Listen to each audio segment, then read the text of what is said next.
Fan Sports Desk, a SportsCenter update on 1080 The Fan. First on The Fan, a couple of big injuries Monday night for the Buccaneers. Wide receiver Chris Godwin will undergo surgery to repair his dislocated left ankle, and he's going to be out for the rest of the year, more than likely.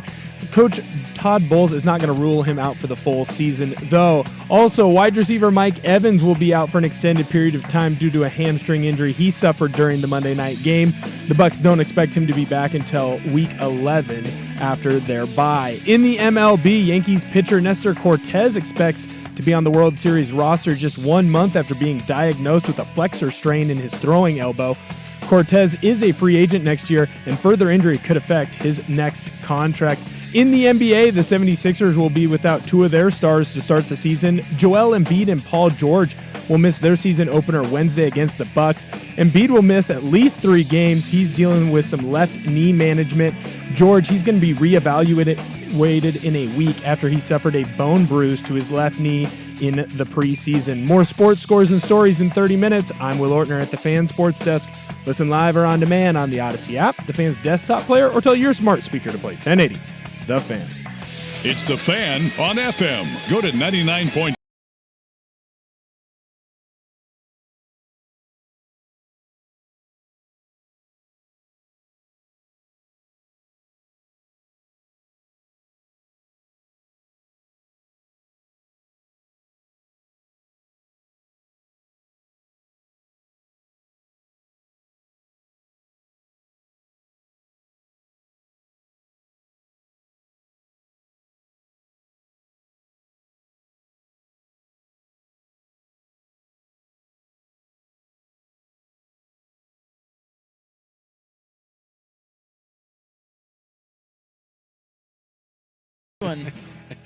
Brought some genuine fake enthusiasm today. Oh, it's Let's fake? go. Why would you admit that it's fake? Well, What's the matter with you? Are as far you as you know. hungover today? I am not hungover. Big Monday night? No. Out on the town? It was a big Monday night out on the town. Oh, I don't know. Probably the drunks, the kids. Yeah, alcoholics, derelicts. So my kid came over today. Yeah? Was he and- drunk and hungover? No, he was at the gym. Oh. But he said that He was squatting and thrusting. so there's some people visiting from out of town, Uh-huh. and they're going to the do you know who Charlie XCX is? Yes. So they're going to that show tonight. Oh, that'll be, yeah. And so Gotta go deep. he said I'm going to stop by because my friends, they just want to meet my parents, Yeah. So he stops by around 1 o'clock, and my wife's like, "Well, where are your friends?" And he's like, "Well, they got too drunk at lunch, and they're sleeping it off because we have a big So they have a big concert tonight." They got lunch drunk and Yeah. had to go back and nap. Yeah, which I thought, that's kind of weak. You're on vacation, Yeah. power through, but Sure. I also respect it. On the other hand, that hey, you got a big night ahead of you. Yeah.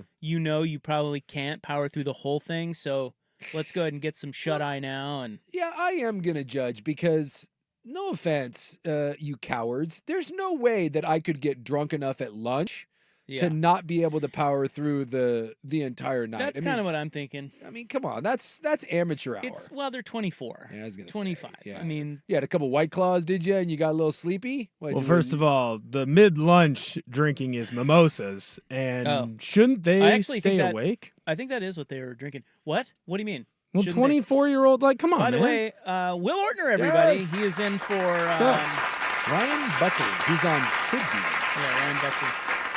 At 24, you should be able to drink more and Yeah. stay awake longer. That's what I call foul on their part. Well, I was telling my wife that I'm like, when we were that age, I don't know if we paced because I don't think we did. Yeah. We were just, All throttled down. gas, But Yeah. I also think we didn't have to really nap. Like you just No. partied and then you did it again. That's what a Four Loco's for. Throw some caffeine in your system, maybe some other stuff and get going. so very controversial. I was going to say, Very no, I did not, I don't think I did anything last night. No, there was Why don't absolutely- you have real enthusiasm? The NBA season starts tonight. Boy, can I be honest? Hand to God, I found that out at like 8:30 this morning. I was like, oh yeah, the NBA, the NBA Two starts. games, two big Two games. games. Yeah. And one of them, like, what? I've already seen the you know how the guys walk into the locker room and Yeah, they have to show off their fashion. Yeah, do the fashion. Yes. Well, now it's the you got to have the toiletry kit, the shave kit. Correct. That's the big one now. You gotta flex on. Yeah, that. LeBron is wearing 70s bell bottoms. Yeah. And a 70s like sport coat. Well, of course he is. I want LeBron to go full like 1970s man but like grow the side hair, because the black man side hair, aka the George Jefferson, or if you'd prefer the Ron Washington, it's the most powerful hairdo that you can have. That would be cool if he did that, because he could because he's bald enough on top. Yes, he could do that. If I am not a huge LeBron guy, but I'm also not one of those guys that just like randomly hates on LeBron, like the Skip Baylesses of the world. Well, it's not really random. He brings a lot of. Well, I understand, but like if you deny LeBron James's greatness, you're a moron. Like, whether you think he's the best or the second best, or I guess maybe if you want to throw Kareem, like, is there any you can't argue that he's not at least the third best player of all time. But there's still people that try to tear him down. I'm not one of those. I'm just not. Well, I don't think we try to tear down his playing ability. He's just kind of he's a baby. He's a donkey. And he's a douche, and like he's kind of fake. Oh, 100%. Like, I don't know how he doesn't get more of the A-Rod, like Russell Wilson. Like, I don't either. He's as phony as any of those guys, but he's better than them. So, you give him the benefit of the doubt. Like, I don't hate on LeBron indiscriminately, but I do think he's just a giant eye roll.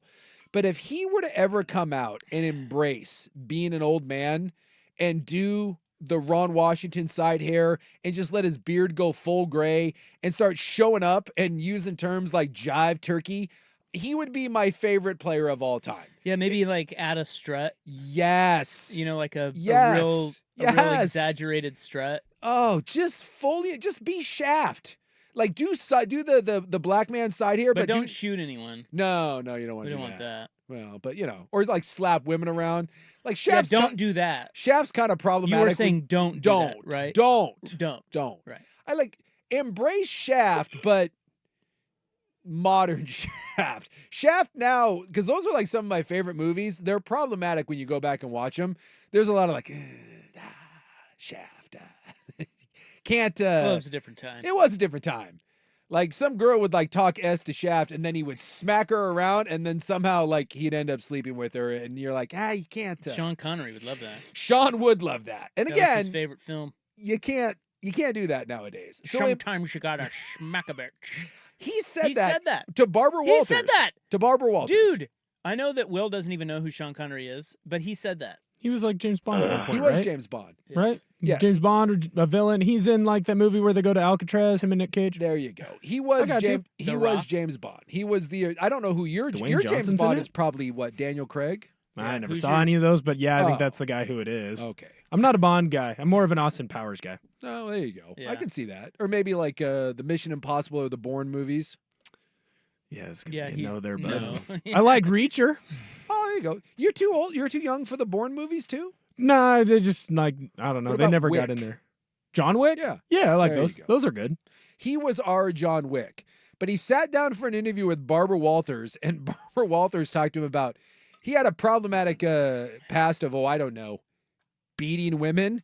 And on national television on 60 Minutes, he was like, well, sometimes they get a little out of line, and you just got to give them a little... Smack them around a little bit. You got to smack them around. Everyone's like, oh, Sean. And yet, nothing happened to him. Well, nothing happened to him at the time, and I don't think anybody really batted an eye at the time. Yeah. It only came out when he died. Yeah. Then we were like... And then it's like, we got to remember. Different time. Yeah. Different time. So again, LeBron embraced Shaft. But it really wasn't the a different spirit of Shaft, but... Yeah. A modern. The Vancouver Ford text line says that Greg Oden could have pulled off a great 70s Yes. look. Knee-high socks. Yeah, he had that. Knee pads, big hair, goggles. Yes. God, he really could have. Yes. You're telling me LeBron? And his Chevy Avalanche. Yeah, his that was his. He spent his paycheck, his signing bonus on a Chevy Avalanche. But yeah, LeBron could totally do it. Was that Nate Thurman? Right? He's built like him. Knee-high socks, the knee pads. Let's do it. Embrace the whole thing. I agree with you on that. I hope he does. I mean, he did walk into the arena tonight, very 1970s. Yeah. So maybe he does come out in He's that. too lame to do any of that. He's playing with his kid tonight. Yeah, that's Bronny. that's the other one where They're going to lob to each other. are they like Did you see any of his preseason stuff? No, are you kidding me? No. I'm just saying, like, any of the stat lines. No. The last game, I think against like no one, I think he actually had a nice game. But before that, I think he was averaging less than a point a game. Like he is not an NBA player, and yet they're gonna force early on. They're gonna force those two on the court together for like a photo op. That's what LeBron wants. Yeah, he runs the team. He's a man of increase. He is a man of increase. Being a man of increase. I think we should all be men of increase. You know, if we can. Yeah, somebody said NBA starts today, so hurry because you only have 7 months to see a game. Well, I was listening to my favorite show, Dirt and Sprague, in the morning. Mm-hmm. I was out taking the dog for a walk, and I was like, oh yeah, NBA and Celtics and Knicks. You know, that's kind of fun, I guess. I don't think so. Not in November. But then like Lakers, Timberwolves. Or wait, it's October. I'm like, yeah, what? Yeah. I mean, Well, it's who cares about any of it? I don't know. Well, not me. Again, wake me up just after the trade deadline. Every year I push it back a little further. You do. Wake me up in March. I do like that it keeps, much like It used to be LeBron's hairline, January. it keeps receding. You keep pushing it back further and further. I think even the league and the players take it further and further. Like Joel Embiid somehow the It's start gotta of be. Yeah, right. Somehow the start of the season snuck up on him. I mean, come on, man. The players don't even care. Well, Why should I care if the players don't care? I used to say wake me up in January, but that was way too early. Then I said wake me up at the trade deadline. That's usually in February. Now I'm saying wake me up in March. And quite frankly, next year I will probably say wake me up in April. Yeah, Embiid's out for at least the first week with a knee issue. Kawhi's out indefinitely. Exactly. He just doesn't play. They're all in and out. Well, It's just Hey, get excited about the Blazers. damn it. Well, I got the NHL on. I got that. You do. I like the NHL. Don't we all have that, or is it just you? Well, I don't know. I have it. You have them talking about some Daniel or Jaden Daniels' wrist injury or rib injury. He has a rib injury. Yeah. Rib, not wrist. Yeah. I, on the other hand, am Tuesdays watching Ovechkin try to break the all-time gold record. Yeah, Tuesdays suck because the weekend of sports is over, like Monday Night Football and all that. Yeah. And then, but now we have to wait 2 more days. Yeah, I know. For anything good. Well, you got because the stupid World Series. The World Series Friday. should start tonight. No, Why does it not start tonight? because it's all the But dates I are thought all they set. changed that. No, they did. Did they? I thought we talked about this, that they changed it in the event that one team closed out way before the other. I think the only problem here was that they closed out roughly the same time, so they didn't move it. But I think they changed it to where they could flex it. But I'm not positive. That might have been another sport. I know that they're not flexing S, and this game isn't going to start till Friday. I mean, so. they have the stage tonight. Yes. Right? Well, actually, they don't. The NBA does. Maybe that's why they didn't. Really? Yeah, I mean, I guess. Because in the rest of the You're NBA telling me team, that the World Series wouldn't kick the living hell out of... Well, it would, but I think they want their own. Yeah, their own. So Friday night. So tonight is 2 NBA games. Tomorrow is a bunch of NBA games. Thursday is Thursday Night Football. Friday is kind of their own stage. Did you see the get-in price to Game 1 of the World Series? Yeah, I read that it was like over $1,000. $1,300 get-in price for a single seat to get in. So the real fans will be there. Yeah.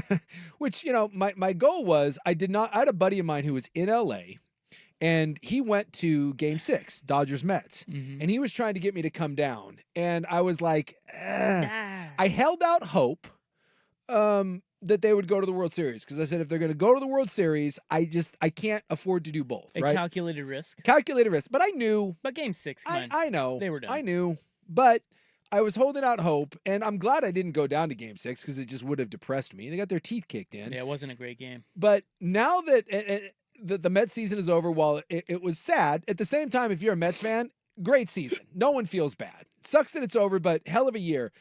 Once I saw the World Series ticket prices and everything, I was kind of like, well, yeah, man, I wasn't going anyways. Maybe you should have gone. Maybe I should have gone to down Game 6. to Game 6. That would have been your best bet. Because financially, my buddy got a decent seat. He said for I think it was like $375. Well, if you want to go to the World Series, I learned this when the Royals were in the World Series. Wait until it goes to a Game 6 or Game 7. Yeah, those tickets are actually cheaper. Yeah, Game 1. Now for Yankees Dodgers, it may not be. But for the Royals, it was because all the people in Kansas City blew their wad on Games 1, 2, and 6. Yeah. Although, you know, the idea of paying $1,300 to sit in the outfield at Dodger Stadiums and possibly get shanked.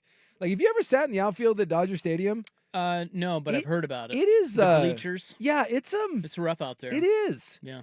You fit right in. No, I don't. I don't know if you're aware of what I look like, but I can assure you I don't fit in. Well, just bring your knife. I did buy I don't know if I still have it, but I did buy a Dodger shirt when I was at Dodger Stadium last because my seat was in the outfield, and I thought it better that I just kind of blend in. It's a little That'd be rough. smart. Well, I wasn't wearing the other team's gear, but I was wearing a T-shirt that happened to be the color of the other team, and I realized that's good enough for the perps. where I was sitting was not a good idea. So I went to and this was after I don't know, maybe 1 or 2 innings. I was like, yeah, I'm gonna go buy a Dodgers That's T-shirt. smart. That's preemptive. Yes, because it is rough out there. It is. I've heard about the bleachers at Dodger Stadium. So someone is spending $1,300 to go sit out there. Just be aware. Look, I don't think that's going to be the same bleacher crowd. Probably not. Some of them will be, but a lot of them won't be because it's too expensive. I would think so, but they're not men of increase out there. I just know I'm not wearing being Yankee a man gear. of increase. If you're wearing Yankee gear, you need to be behind home plate or one of the baselines. You don't want to be in the outfield. Although I do love Dodger Stadium. It's a great place to see a game. Okay. Well, anyway, we've got some World Series talk, but we don't have to hurry with that because Friday. It's not until Friday. No. So what are we going to do today? We're going to talk some football with you guys. What football are we talking? I was going to say it's Division I, but then I'm like, are we talking the NFL or? Well, both. The Buccaneers just keep losing everybody. I mean, Central Washington's ranked 20th in the Yeah. D2 poll. It's Division I football. Ooh, baby. I saw that. Go Cats. I was poring over those polls today. Central Go play Wildcats. intramurals, brother. Well, yeah, all of it. I mean, the Monday notes, we hardly made a dent No. yesterday, so we got to So get to much. going. Coming up next, we'll start with college football on the Fan. The home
probably think Oregon wins. Yeah. Maybe not. I mean, It did not. the reputation of Georgia. The Ducks did not. Georgia, 52%. Oregon, 48. This is interesting because Georgia has a loss, Oregon does not. I mean, the wins, I think, are very, very similar, other than Yeah, there's a lot of respect for a Georgia. lot of respect for Georgia. As there should be. Yeah. I But mean, they may have Georgia's- won a title or two. Georgia certainly has had their weeks where they have not looked the part. Well, I mean, they're gettable. Absolutely. Alabama got Well, 'em. Alabama got him. Kentucky damn near got You him. know the and thing about was Georgia? it South Carolina was the other one that damn near clipped him? Georgia? Yeah. Georgia had 2 back-to-back weeks where it was like, Was it? No, I thought it was Kentucky. Kentucky was the one. They lost to Bama, and then they white-knuckled Kentucky, and I'm fairly certain that There was another one? There was another week where it was a little dicey for Georgia. I'll take a look. I think it's South Carolina, but, I've been hitting the head a lot. So. The thing about, I really think there's something to being an underdog, Sure. because Oregon was an underdog to Ohio State. Mhm. Not that that's why they won. I'm just saying, like, you just get motivated. Like, Georgia looked like the more motivated team against Texas. Sure. And yes, Like, by the way, South Carolina 27-25. Georgia just looked like they were pissed about hearing about how good Texas is. Sure. And then that Yeah. can add a little. Oh, absolutely. Yeah, you it hear helps. this. You hear this all the time in sports where one team gets tired of hearing the other one's hype, and Georgia's the one team. I mean, they are the one team. Yeah. Where I don't want them on that side. No. You want them being the hunted, not the hunter. well, and this is like what Lanning was talking about, and trying to block out all the outside noise. But when you get to be number one. There's a difference between everyone patting you on the back and telling you how great you are and someone telling you that you're not good enough. Saban talks about this all the time, that winning the first national title isn't the hard one. It's trying to win the second one and then trying to win the third one, because you get a group of guys, whether it's fair or not, that you just don't work as hard. Like everyone who's ever done anything where you've had to climb to the top of a mountain, whether that's a physical mountain, a financial mountain, whatever. Everyone knows that the hunger and the drive is a lot easier to wake up in the morning when you're trying to get there. But when you're on the top, it's really the truly special ones that are able to maintain that sort of edge. And not very many people can do it. You spend the off season and you get told how great you are, and you go to some parties, and next thing you know, it's just your eyes off the ball a little bit. Texas certainly did not. No, they look terrible. Well, at least early. I mean, I think they woke up, but They I think they were surprised. Georgia surprised them. Sure. Georgia punched them straight in the mouth and said, "Dude, you're not number one. We are." And Well, and you got to be ready. Yeah, there's a weird one. The Ewers interception where the first half where he threw the interception that eventually got him benched. Dude, that is like, when you go back and watch that, like it's high school football stuff. Like everyone knows, like when you have a cover 2, like a shell look, right? Like it's the most basic coverage in the history of college or any football, right? They teach this in junior high. A cover 2 look is 2 high deep safeties, and then the 2 corners are playing the flats, right? Like there's just you cannot throw lazy flat routes in cover 2 shell looks. Like it will get intercepted.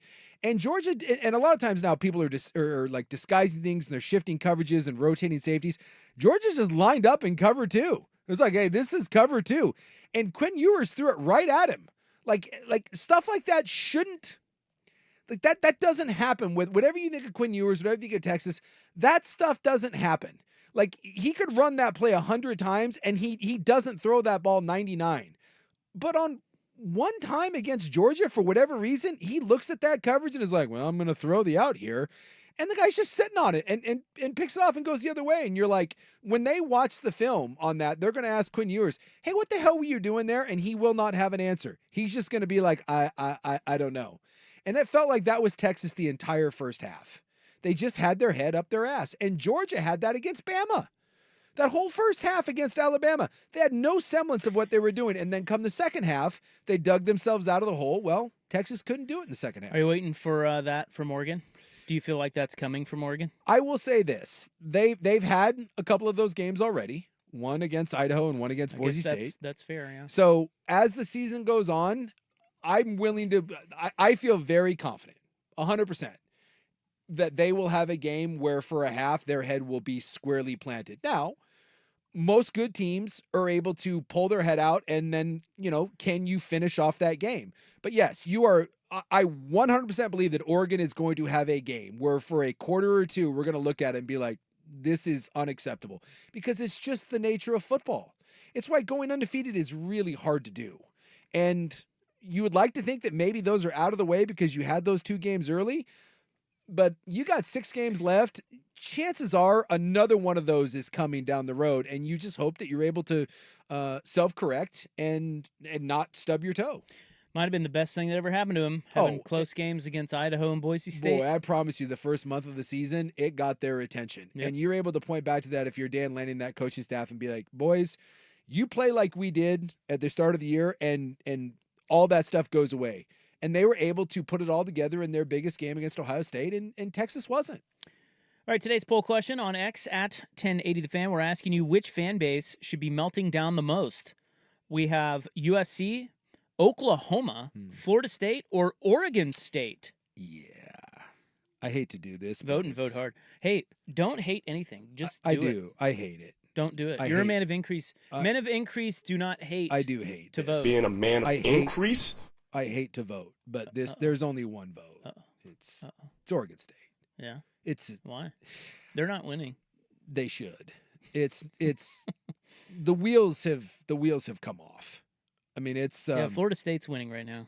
well, I mean, the wheels have come off in Florida State. They were off 3 weeks ago. Oh, 4 weeks ago. They're 1-6. 5 weeks and ago. they're 1-6. 6 weeks ago. They 7 weeks ago. They were undefeated last year. And if Jordan Travis doesn't get hurt, they're in the college football playoff. Yeah, that's a weird one. How do you explain them? Boy, well, I mean, a lot of it was transfer portal last year, and so a lot of those guys are gone. And this reminds me a little bit. Dave Bartu always warns this. Remember Michigan State, the one year that Mel Tucker got the big deal, and that was like Kenneth Walker and and by the way, Keon Coleman, who ended up going to Florida State, he was from Michigan State. They had all those transfer kids, and everything popped. Well, that was Florida State. They put it all together. Jared Verse and Jordan Travis and all these guys and all these transfers, everything just hit for that 1 year. Well, all those guys left. And then you ended up with DJ, who was a disaster at quarterback. And for whatever reason, there just seems to not be any cohesion or any sort of talent, and they have just fallen off the face of the earth. He's completely lost that locker room. I mean, it's an unmitigated disaster. I guess you're right. Like in the transfer portal NIL era now, Yeah. we are going to see more teams that inexplicably go from year to year like that. Yes. Like normally, that's just really bizarre because in college you just don't really see that Mhm. as much, especially with good coaches like Norvell. We know he's a good coach. Yeah. It's just that's really inexplicable to be undefeated and then be 1-6 and just terrible at the bottom of the ACC. So, but maybe you're right. It's all transfers. There's going to be look at Oregon for example, swings. right? Like, and I'm not saying that they would have fallen off the map, but if you whiff on the transfer portal, look at Oregon, right? Birch, transfer portal. Harmon, transfer portal. Your entire secondary, basically, from Muhammad, Savage, transfer portal. Evan Stewart, transfer portal. Tez Johnson, and I know not in 1 year, but you know what I mean? Tez Johnson, transfer portal. Dylan Gabriel, transfer portal. I'm trying to think of who else. Cornelius, transfer portal. I mean, just that alone. Like, if you whiff on half of those kids, right? Half of those don't go your way, you lose to Ohio State by like 2 touchdowns. So, like, they have done a great job of recruiting, but also hitting the transfer portal. But the transfer portal is kind of a boomer bust because USC hasn't hit in the transfer portal. Oklahoma hasn't hit in the transfer portal. Florida State hit 1 year, and this year it completely fell apart. But the nice part is if you're Florida State, you're Florida State, right? You should be able to recruit. You're still in a Power 5 or Power 4, right? Like, there's a brand there. You would think as quickly as you fell, you should be able to rise back up. Unfortunately, if you're Oregon State, you know, this is kind of my fear. Remember at the start of the year where I said, you know, if you lose those early games and then you get blown out against Oregon, where does this thing go? Well, you didn't lose early, but you got blown out by Oregon, and now you've lost back-to-back games against Nevada and UNLV, and now Cal's coming. And I know there's a bunch of injuries, but, you know, Beaver Faithful is kind of throwing up their hands right now. There's no chance of getting into a power conference. This is not what you want. I think if you're a Beaver fan, I think this was your fear, and I don't know where there's a quick turnaround here. This is not good. This was your worst nightmare. All right, vote and vote hard on X at 1080 The Fan. Which fan base should be melting down the most? Oklahoma, Florida State, USC, or Oregon State? Let's get into our college football carrier pigeon coming up next. What the hell is going on with USC? Yeah. But first, Will with SportsCenter. Now, from the Fan Sports Desk, a SportsCenter update on 1080 The Fan. SportsCenter is brought to you by Vulcan Design and Construction. Check out their award-winning outdoor living designs or schedule your free design consultation at vulcandc.com. First on the Fan, the NBA is back. You've got a doubleheader tonight to kick off the season. First in Boston, the defending NBA champion Celtics take on the Knicks. Boston is favored by 5.5. Tip-off for that one at 4:30. That game can be heard on 910 ESPN Portland, starting with the pregame show at 4. Then immediately after that game, the Lakers host the Timberwolves in LA. Despite being on the road, the Timberwolves are favored by 1.5 in that one. The Blazers, they're going to start their season Wednesday night against the Golden State Warriors. Right now, the Warriors are favored by 5.5. Tip-off for that one at 7 in the Moda Center. In the MLB, Yankees pitcher Nestor Cortez expects to be on the World Series roster just 1 month after being diagnosed with a flexor strain in his throwing elbow. Cortez is a free agent next year, and further injury could affect his next contract. More sports scores and stories in 30 minutes. I'm Will Ortner at the Fan Sports Desk. Listen live or on demand on the Odyssey app, the Fan's desktop player, or tell your smart speaker to play 1080 The Fan. Got a smart speaker? It's The Fan in your office and every room of your home. Tell your smart speaker to play 1080 The Fan.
It says right here on the notes, near the top of the notes, because we got to some of this yesterday, but we did not get to USC, who blew another one. Yep. And this one to Maryland, who last I checked wasn't that good. No, they're but not. maybe they are. No, they're not. I watched some of that game. I can assure you that Maryland is not very good. I mean, what is up with USC blowing games? Well, USC, from what I've seen, and now to be fair, I do not watch the USC games the way I watch the Oregon games.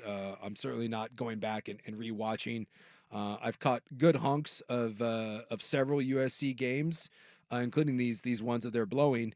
And two things. One, Miller Moss is really talented that makes really bad decisions. Like, and but by the way, isn't it like late in the game he makes bad decisions? Well, he makes bad decisions sometimes even early in the game. Like he's problematic. He is, at times he looks like one of the best quarterbacks in the country, and then other times he makes plays that you just sit there and stare at and you're like, dude, what are you doing? Like, these are throws that you cannot make as the quarterback of a team that wants to be any sort of contender.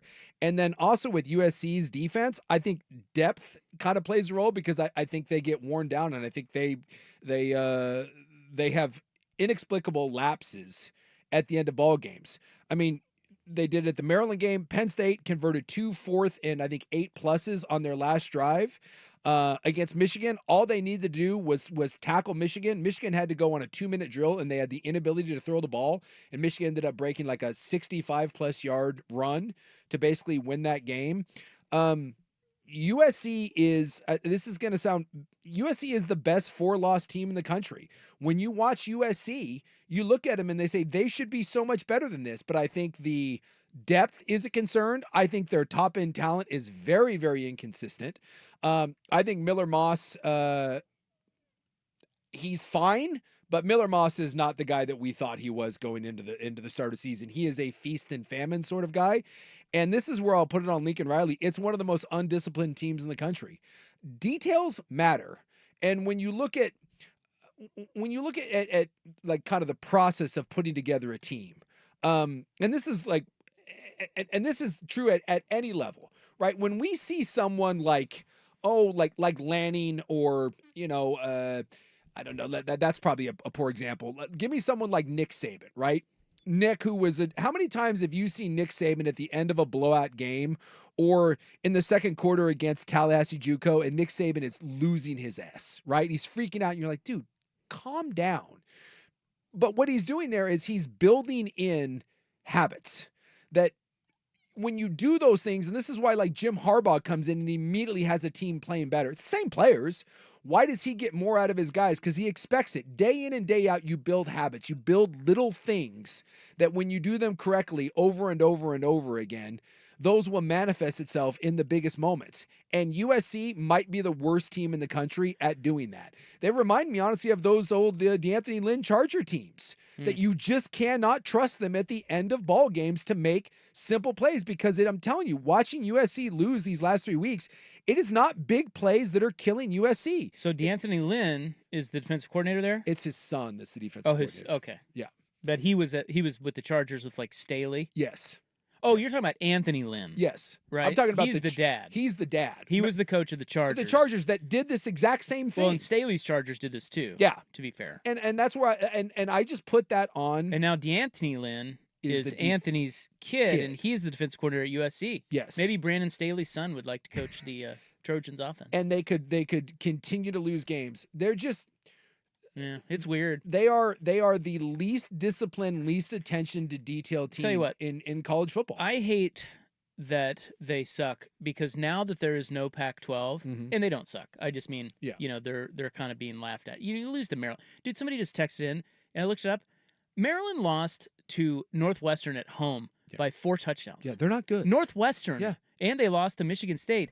And so USC can't even beat them. The reason that pisses me off a little bit, like I kind of want USC to be good, is because without the Pac-12, I think it makes the Pac-12, the old Pac-12, look really, really bad when USC, one of the flagship programs, goes to the Big Ten and can't even get out of Maryland with a win. Looks like a bunch of clowns. Yes, thank God for Oregon. Yeah. Because it seems like the old Pac-12 teams are really adept at blowing games late now. Like Washington did it against Rutgers. USC's done it 3 times. Cal's done it 3 times, maybe twice. Freaking Colorado blew that game to Kansas State. They had them. I mean, what is going on? Who's winning? USC has been outscored What is occurring? by double digits in the fourth quarter in their last 3 losses. Minnesota, Penn State, Maryland. And, so weird. You know, when you're, and this is why I feel somewhat bad for the defense, and that, again, I just don't think that the overall depth is there, and their defense is having to be on the field a bunch, and Miller Moss puts them in bad situations because he turns the ball over. But, you know, when you play good defense for three and a half quarters, and then in the fourth quarter, the floodgates open, I can maybe excuse a little bit with depth, but a lot of that to me is just coaching or better protect your team. You know, close out games running the ball. Tell your quarterback to not turn it over in big moments. And if you're Lincoln Riley, you got to take a long, hard look in the mirror because it's embarrassing that this USC team is a 4-loss team. The only loss, I can't even say a loss is really legitimate. They were better than Michigan. I thought they were better than Minnesota. That may be the one that, believe it or not, I think that may be the most excusable loss that they've had. No reason to lose to Michigan. No reason to lose to Penn State. No reason to lose to Maryland. So at worst, I'll say that should be a 1-loss team against Minnesota. So when that happens, just like we put it on Lynn, we put it on Staley, this needs to sit on Lincoln Riley's head. And I'm a Lincoln Riley guy. I tend to defend Lincoln Riley because everyone bashes him. I think he's a pretty good coach. Actually, I thought he's a really, really good coach. But at some point, what does Denny Green say? They are who we thought they are. And at this point, I think it's were. Yeah. USC is they're choke artists. They cannot come through in the clutch. And I don't mind if you get beat in the clutch, right? I don't mind when a team makes a big play, right? Sometimes the other kid's got a scholarship and he's making big plays, and you got to learn to live with that. I thought, Oregon and Ohio State, same thing. No one lost that game. It was just 2 heavyweight, teams, and Oregon made a play or 2 more than Ohio State did. USC is actively losing games by being undisciplined and piss poor in situational football. I think the other thing that Lincoln Riley is realizing, and I think he realized it a little bit last year, but when he was at Oklahoma in the Big 12, he had so much more talent than everyone that it didn't matter. And they didn't go up against any top 10, even 15 defenses. And so now that you're in the Big 10, and even a little bit when he was in the Pac-12, you're going up against top 15, top 10 defenses, and you're getting exposed on where he didn't recruit. He doesn't like recruiting in the trenches. They still only have 1 300-pound defensive lineman, and the tackle play that they have on the offensive line is horrific. What they need to do is go out and recruit Mater Day and St. John's Bosco, and you should be dominating your area in LA and getting those offensive linemen to come in, because if you get those guys to come in and you give them a year or 2, they're going to turn into one of the better O-lines in the country. I mean, I know Texas didn't show it against Georgia, but they're one of the better O-lines, and that's what Sark did when he came in right away. He got the offensive lineman that he wanted from the high schools in that area. So it's all right there in his backyard, and he just doesn't. It's not working. For whatever reason, it is not resonating. And some people are going to say their NIL is a bit of a mess. Other people say that, that his eyes off the ball and that he's not. There's been some talk that I've seen on Twitter where some of the modern day people are saying they don't even come to our school. That Lincoln Riley is trying to go down into Texas. He's trying to go down into Florida. And a lot of the California people are like, well, F you, man. You don't want to look at us, then we'll send our guys somewhere else. That's just weird. He's not taking care of his backyard and that he's not being well received. And I'm not trying to say that there's a similarity here. I guess I kind of am. I just don't want it to go to this level. You know where I heard this? And it's not the same because one's in Seattle and one's down in LA. There's different recruiting beds. This is what you heard about Jimmy Lake. That Jimmy Lake came in and pissed off a lot of the local high school talent. And when you go down and you're in Texas and you're in Louisiana, you're in Alabama, you're down in Florida. Certainly when you go to Southern California, I don't think this applies as much when you're in Oregon and Washington because there's just not that many kids.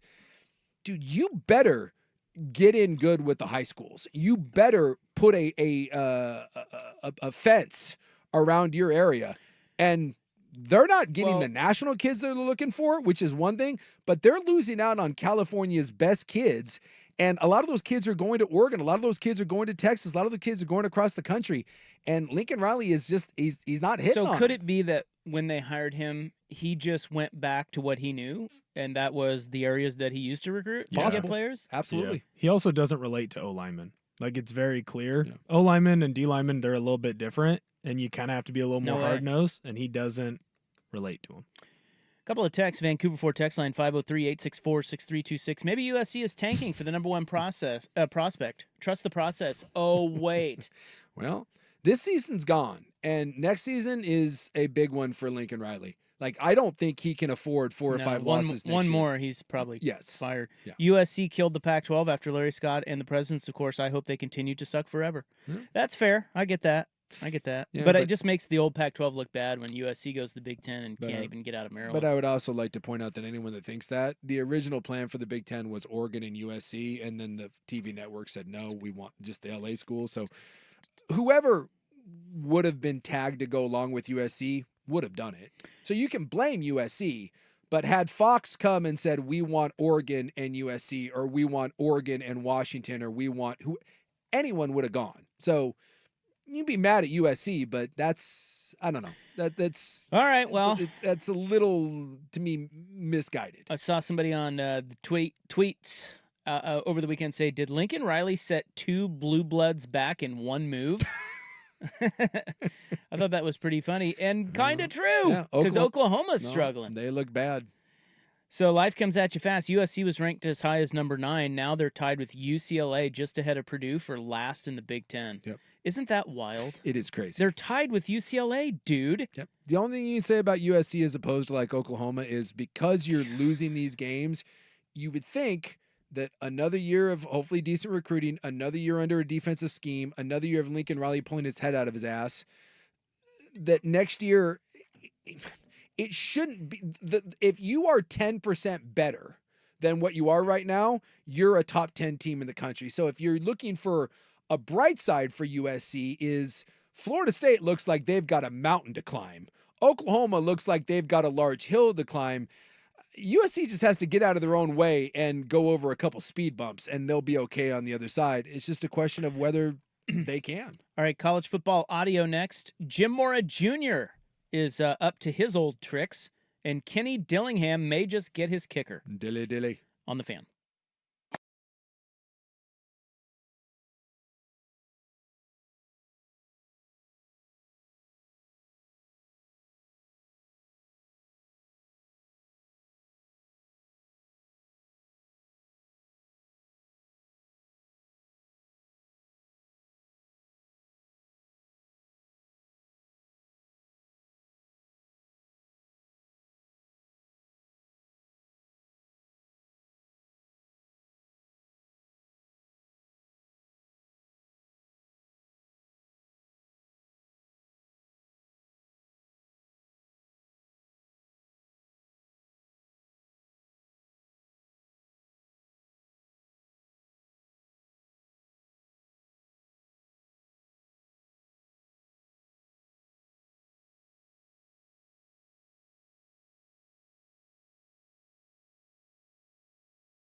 For you from the weekend. Did you hear Kenny Dillingham's I did. little rant that he had to apologize for? Yeah, he called out his kicker. I thought it was actually kind of funny. Maybe not the best thing for your, Well, he called out his kicking game. his kicking game. But then he had to yes. apologize because he said, well, when you call out, unlike the offense or defense, when you call out the kicking game, you're essentially just calling out one player, and that is your kicker. Yes.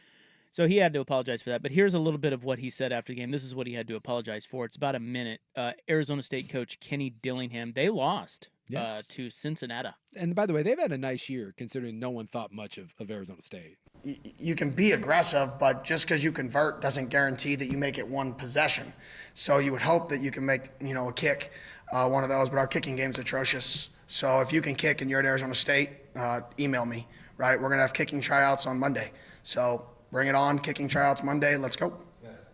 Yeah, I'm dead serious. We're going to put it out on our social. We're going to have a kicking tryout on Monday. We got to find somebody who can make a field goal. It makes it even harder, late in games when it's clearly a kick scenario. That's when it gets really hard because you're like, it's clearly a kick. You definitely want to take points here. There's no doubt in your mind.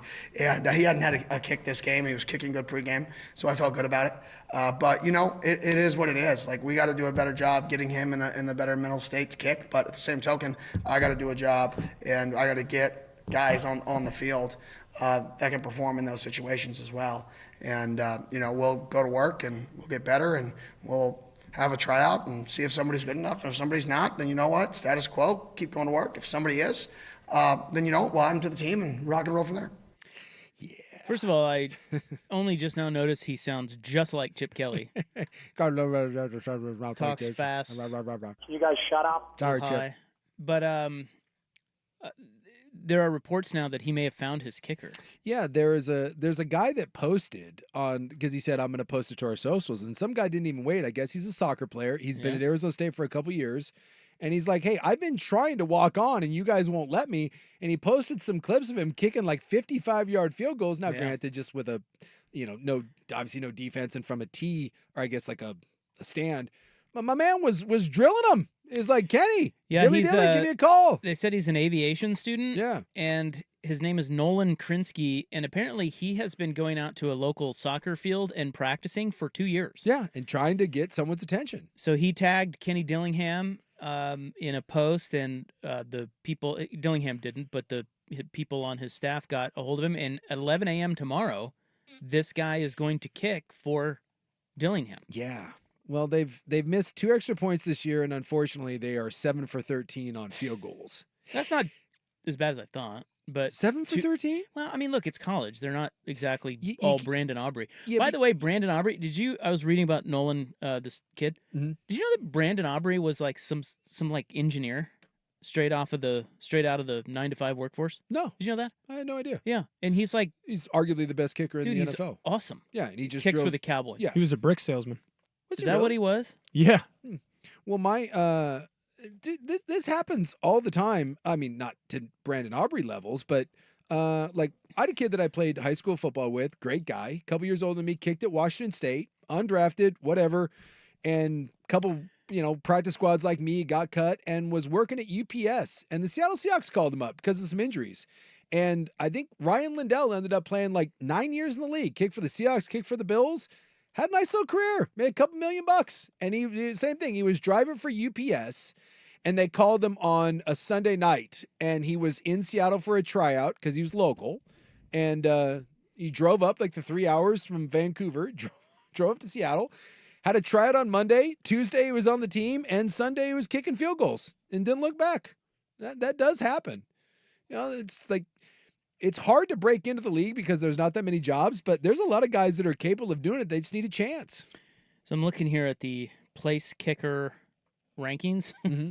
Have you ever looked at the place kicker rankings in college? Oh, no. They have that on PFF? They have it on Team Rankings. I have no idea. .com. You just, honestly, this is one of those that... What's the Arizona State kicker's name? I think Hershey is his last name. Don't quote me on that, but... Not quoting. I'll take a look-see here for you. Hey, yeah, look at me. Ian Hershey. Ian Hershey. And then they went to the other kid, and he sucks too. So. Oh, he's not even in the top 100. Yeah, they don't have someone. It's not good. Where's Atticus? Sappington? Yeah, he's 50th. Yeah, he had his own issues at the start of the year. He's at 80%. Then went to the other bro who kicked like the long one. There are several guys who have not missed a kick. Penn State's kicker hasn't missed a kick. It's funny is that as the season goes on, you just kind of hear through the announcement. You're like, oh yeah, they've got a good kicker, and then you learn who does and who doesn't have but one. it comes. I mean, that's a big deal. Oh yeah, you need a good kicker. Well, and look, kicking's like quarterback play, and that there's not enough good kickers to go around in the NFL, let alone in college football. For sure. Yeah. That's why kids from the aviation program can come out and suddenly be a college kicker. Yeah. We had one like that. We had a walk-on at BYU that ended up being our kicker. And it'd be a pretty good one, too. I don't remember if he was – I don't know if he just came out of nowhere. But he was a walk-on, and then like a year or two later, he was our guy. And, he's a good kid. Good kicker. Long snappers that way a lot, too. Those have like tryouts. You know, hey, if you can long snap, come on out. And our long snapper was the worst-looking college football player of all time. They're never good looking. Well, he's like – they're always dumpy. Yeah. Dude, he was like 5'10", like 240. Ooh, this is a good question. He was the worst looking. He's the worst looking body to ever play college football, and we were like, dude, that guy's on the same scholarship we are. We're like, God bless him, man. Who is the best looking kicker of all time? Janikowski. What? He was great looking, dude. That guy rocked. He was fat with a beer belly, ripping cigs. Yeah, I did that say guy best rocks. looking, right? Yeah, you said best.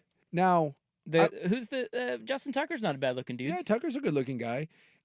You'll laugh, but the kid I was talking about at BYU, our kicker, he went on to be a male model and was, I believe, he married a Playboy Playmate. Wow. Yeah. But was he packing like Arnold Palmer? He was doing okay. Wait, you know that? Yeah. Oh. Taking peeks, huh? Everyone looks. It's a little side eye. Yeah. Owen Pochman. Oh, I know that name. Yeah. Yeah, he was a handsome. Yeah, this was our kicker. Good dude. I don't think he really. Yeah, he's a good looking dude. I don't think he made it big in the NFL, but he played. All right. Yeah, and he was with he was with a Playboy Playmate. All right. So does that, Yeah, I saw him. I Yeah. looked him up. Hey, Doing my homework over here. BYU kid done good. All right, coming up next, you're going to hear what Jim Mora Jr. Yelled about this time. I don't know if you remember him, but He's still coaching. still He's coaching at UConn now. I think that's what happens when you've exhausted all Yeah, your goodwill. You just end up at UConn. and he's pissed. So we'll get to that coming up next on The Fan.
Now, from the Fan Sports Desk, a SportsCenter update on 1080 The Fan.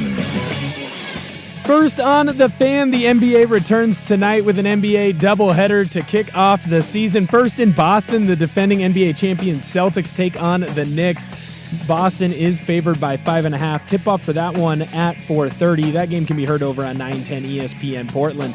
Then immediately after that game, the Lakers host the Timberwolves in L.A. Despite being on the road, the Timberwolves, they're favored by 1.5 in that one. Some key injuries for Philadelphia this season.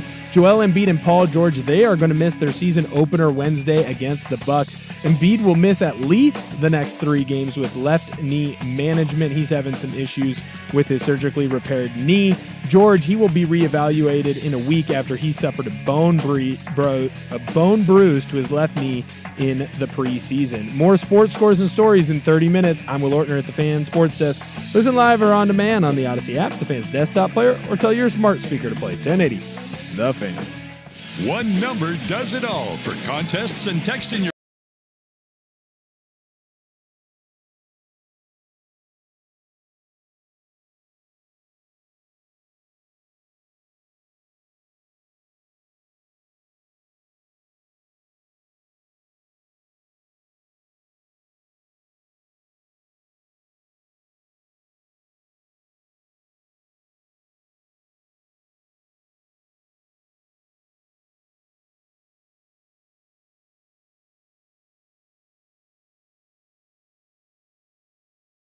regional and national sports with no hidden agenda. Primetime with Isaac and Sue on 1080 The Fan. All right, welcome back. Hope you're having a nice little Tuesday. Did you know that the college football playoff rankings were coming out today? No, I can't say that I knew that. Well, they are. Yeah, about halfway through the year, it makes sense. But, I could care less. I think it's kind of interesting to look at the bracket. See where they're at. So I'm watching it. It's up on my TV here, and they are putting up the actual bracket. So as they release the rankings, they are putting up who would play who, and that's kind of interesting. But yeah, it is, except that, that these brackets can't happen because some of these teams still have to play each other. So well, of course, but I think it's a lot like the NCAA tournament projection. Sure. Like what do they call the old dude with the fake hair? Bracketology? Yeah, it's like bracket. It's like that. Yeah. Except like on this, kind of fun to speculate. I find it interesting. So Iowa State is the 4, but BYU, who's also undefeated in the Big 12, like they're the 11. Like yeah. Okay. So it's not going to happen, but it's still. Will you quit crapping on everything? This is great. They have Texas playing Clemson. That would be fun as the 7-10 matchup. Yeah.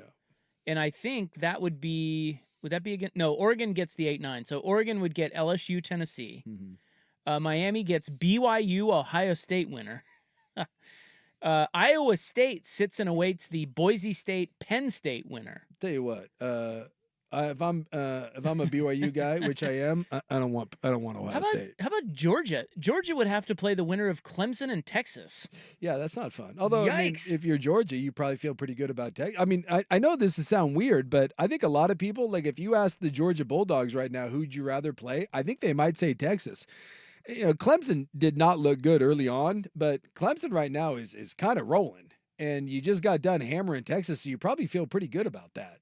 And this is the other one. We do this all the time. There will be a team or two that completely fall off the map, or even if they keep winning and will be struggling, and there'll be a couple teams that all of a sudden just start ascending at the end of the year, and you're like, dude, we don't want anything to do with that team. So it'll be interesting to see how this shakes out. But yeah, so the first team out, they have Notre Dame, and the second team out, they have Indiana. Oh, wow. Even though Indiana's undefeated, so. Yeah. So they picked BYU over Indiana. Yeah. Well, I mean, I think they're just going by rankings because BYU is 11th and Indiana's 13th. But right. But again, like you said, it doesn't matter. It's just interesting to get a eye for what they think. What would happen? And right now they think BYU greater than Indiana. Yeah, or like you said, Oregon getting the winner of LSU, Tennessee. And then if you win that, you get the Boise State, Iowa State, Penn State winner. You're on the good side of the bracket. You are on the good side of the bracket. At least right now. Yeah. So Jim Mora Jr. is telling you to take your butt out of here. Yeah, he's the coach at UConn. Why don't you take your butt out of here? And we learned about him because he spent some time in Seattle, of course. Oh yeah, and UCLA. People that that knew him. Like, we interviewed him a lot at Pac-12 Media Day, and he was really nice. Yeah, he was fine. He could be a cool dude. He was definitely a guy that if he was in a good mood, you'd want to have a beer with him. He's a man's man. Yeah, they were. You know, we had a when he had the Washington State blow up. Remember, it wasn't Craycraft. One of the WC receivers got into it with Jim Mora over warming up on a certain part of the field, like returning kicks. You don't remember that? No. Yeah, that was one of the Washington State guys was returning kicks, and Mora got on him about where's returning kicks, and they got into a war of words. And we had one of the UCLA reporters on there, and they said with Mora, it's just Jekyll and Hyde. You don't know what you're going to get. He flies off the handle. Yes, when you show up, you could get really charming Mora, or you show up and you get a-hole, and it was kind of like you just had to feel it out. Yeah, he's one of these guys that gets viscerally pissed off. Yeah. To the overly, like he can't control it. You know the road rage guy that drove into the parade? Yeah. And there's the video of him like just driving along, and then all of a sudden he just flips. Yeah, just out of nowhere. That's Jim Mora. Yeah. Maybe not to that level, but yeah. Well, I kind of think to that level some. I mean, I don't think he's driving through parades, but I cringe to think, what he's like to deal with. Well, I've been around coaches like this, and unfortunately what happens is they have all the power. Players don't have any retribution because players will never go back at coaches, and media members are terrified of them. And so coaches like this get away with this bullish behavior, which is like, it's my dream one day for I know the Latrell Sprewell thing was an ugly moment, but I loved it. I long for the day where some red ass coach is just what would you say, like a non-reason, yelling and screaming at a player or reporter or something. It's in someone's face, spitting, and the dude just winds up and clocks him. And it's like, well, there you go. You don't get to just say whatever you want and scream and yell. There are repercussions to it. And Moore is that guy. He's a yeller. He deserves to get knocked on his ass. Yeah, see, he is that guy, but he's I don't know. I think he's a step beyond. Oh, dude, he's in how angry he gets. Yes. It's kind of scary, actually, from what we understand. So here he is again. He's done it again. He's mad. Apparently, UConn is playing football. Kinda. And he's their coach. And I don't know. Did they lose? They must have lost. I think it's UConn, so we can assume that they lose because it's UConn. Yeah, I mean, but he's. Nah, it's UConn. That's UConn. Kind of doing a good job there. It's UConn. I'll see what. Hey, shut up. But here was his press conference after the game. This lasted all of 49 seconds. We've got to make sure that we put ourselves in a position where it doesn't come down to one play where an ACC team makes a call against an independent. And that's up to us to play better at the start of the game so it doesn't come down to that call, which was holding and PI. And that's when we're back and we'll fight. So it's on us to play better earlier. But it'd sure be nice if it was a level playing field. Questions, anyone? Jim, I mean, obviously the way it came down is not... Yeah, it was a hold and a PI. Hold and a PI. Did you get an explanation from me? Here's your explanation. ACC versus independent. There's your explanation, Dom. It's pretty fucking simple. God. All right. Thanks, everyone. Hey, to be fair, he did make it pretty simple. All right. Thanks, everyone. Right. Hey, big gulps, huh? All right. He is 9-16 there. Yeah. So he went. Or no, sorry. Last 2 seasons he was 9-16. This year they're 4-3. Yeah, he went 6-7, and then 3-9, and now 4-3. But he took over a 1-11 program. Yes, from Randy Edsall, who I think wasn't he the one that actually was good, and he took him to a BCS game. Yeah, the first time. Yeah, I think. And then they brought him back. And they played in the Fiesta Bowl. Against Oklahoma. And they were trying to do like the Greg Schiano thing, bring him back. Yeah, it didn't work. Yeah. Randy Edsall was rumored for the KU job a couple of times. Well, of course, this is how dumb I am, and life comes at you fast. I'm like, oh, great hire. He's out of the game. Yeah. At least I think. I don't know where he is now. I don't know where he's at. But when he came back to UConn, he went 3-9, 1-11, 2-10, and hard job to win. 1-11. But old Jim. Now, really, okay. So here's another thing: is it really the ACC versus independent? I mean, like, this is another thing that bothers me about coaches. To be fair, I didn't watch that game. Yeah, but come on, you don't have to have seen that to know that it's like an eye roll comment, right? Does like feel that they're way. babies. Yeah. He is a baby. Yeah. They lost. By the way, Grow up. That game in question is Wake Forest. Okay, what was the score? 20-23. Okay, so it was close. It was close. But they're out to get you because you're independent? By the way, God. Wake Forest has 3 wins on the year. The coaches are about 5 years old sometimes. Yeah. You know? That's another thing that bothers me about football. ACC versus independent. Yep, there's your effing answer. There's your effing explanation right there. Anyone got any other questions? Wouldn't it be great to have someone like that and just have a troll? Like if you were a station, like just hire a troll reporter to go to those press conferences and just poke the bear. Just bait his ass. He Playoffs? He couldn't help himself. Do you believe? Playoffs? We're talking about playoffs? And just see if you can get Jim Mora to punch you. I think you could. To your point, I think Dude, he'll fly off the I handle. think you could get Jim Mora to assault you. Yeah, you could. Do. Yes. Yeah. If Maybe you get some of that Jim Mora family money. Yeah, if you sat there and just kept poking the bear, you would get him to jump off the podium and come after you. God, that guy. All right.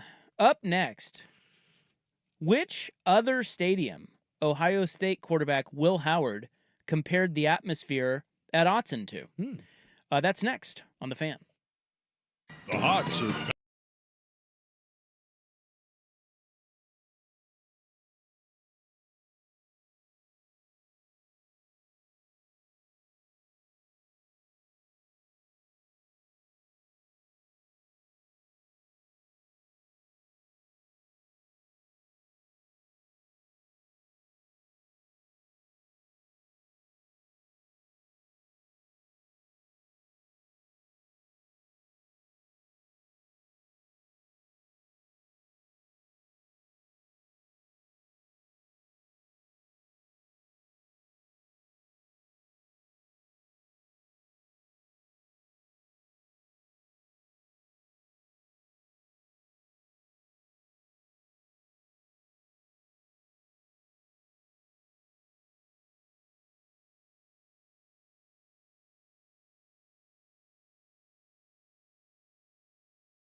college football tickle trunk from the weekend. Arizona fans are already upset with Brent Brennan, and they want him fired. Yeah, for a brief moment, everyone was like, oh, everything's great at Arizona, and then it's not. I mean, it's Arizona, for God's sakes. You've had one good year in like 30 years. Calm down. Look at you. One post on social media said, question, what does Brent Brennan actually do as head coach of Arizona football? Halfway into the season, we know he doesn't call plays. He doesn't make good hiring decisions. He doesn't have a persona that fans can rally behind. He can't be bothered with marketing his own team, and he's allowing the best roster he will ever have, a trophy under his poor leadership. Yeah. Well, that doesn't make any sense. They have been drilled. And then he says, but please, someone let me know if he does anything productive for Arizona. They got drilled by Kansas State, BYU, and Colorado laid an old-fashioned ass kicking on him. So where'd he come from? He's a San Jose State guy. And that was, and you know, to be fair, like, I mean, he lost a lot of his talent up to UW. And most of it's the staff and the sports staff, but he did keep T-Mac and he kept Fafita.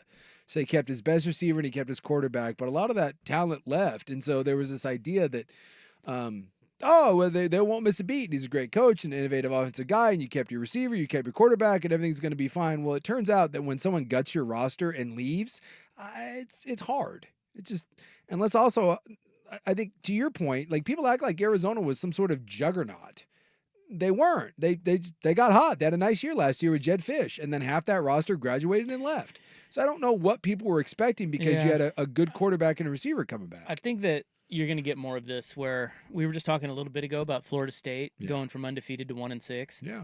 Because of the transfer portal era and everything. Yeah. You're going to get a lot of fan bases, even at schools like Arizona, who shouldn't be that way, who are like, dude, one season and you are out. Yeah. There's no more program building. It's like, come in, get it done, like Indiana guys doing, or get out of here. Yeah. There just isn't a lot of patience, especially when things weren't going well at your school. You finally had the year that popped. And it's not like Fish won, 12 games and went to the playoff, but he had a nice year. And so that becomes the new expectation. And maybe it's been this way forever, or to what you were saying, maybe it's more now, it's going to get worse and worse. It's like, we think if you have 1 year that means that the very next year, like it should be that way every year.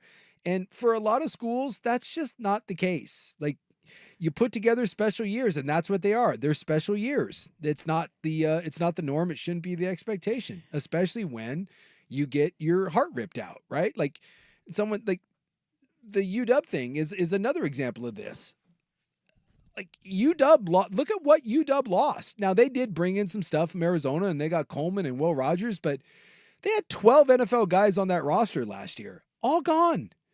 And DeBoer left with like their entire offensive line. And UW isn't bad, but you watch UW play, they're not. I mean, they're average. How about that? And they're not winning a lot of these close games.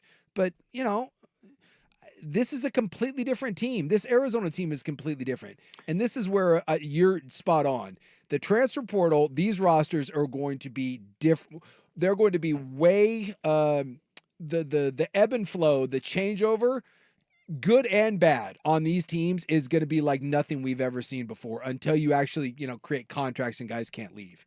Because a lot of these teams, man, you're getting 30 plus new players year in and year out. That's just, that roster turnover is insane. Yeah, it is crazy because if you think about Florida State going 12-0 to 1-6, and now you look at Arizona, they went 10-3, and now they're 3-4. Yeah.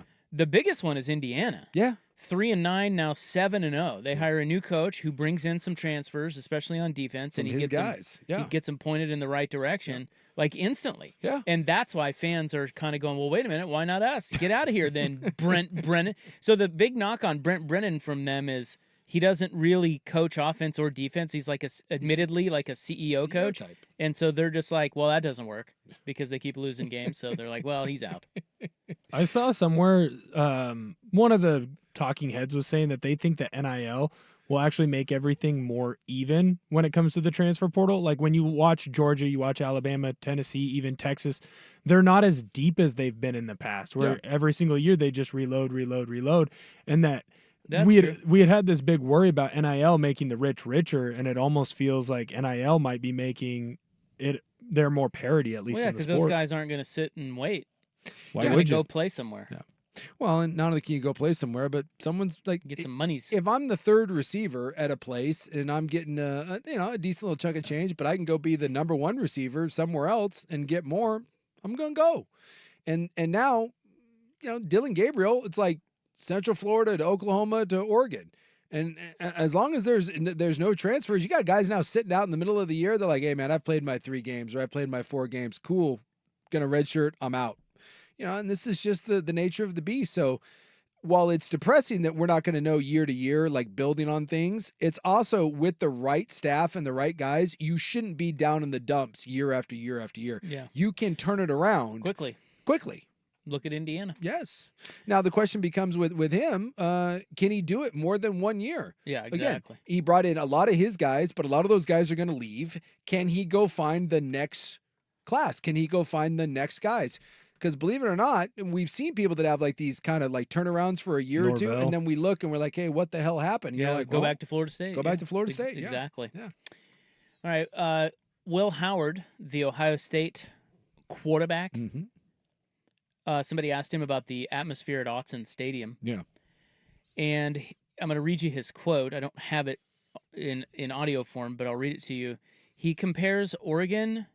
What other stadium do you think he compares Oregon to? What other schools? Well, he hasn't played any big games at Ohio State. He was a Kansas State guy, so he would have been in the Big 12. Yeah. I'm gonna say he compared it to Oklahoma or Texas. It's the 2 biggest stadiums. He compared it to Kansas State. Oh, come on. Really? Yeah. And I've been to Manhattan. I mean, look, I see what he's saying. They are passionate there. Like they really they pack that place and they're loud and they really are good fans. But it's good for you for being able to say that. Well, they are. I mean, it's Bill Snyder Family Stadium. Yeah, they care.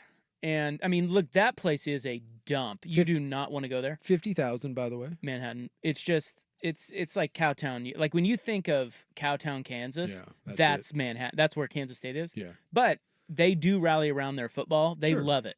And Bill Snyder is a hero there.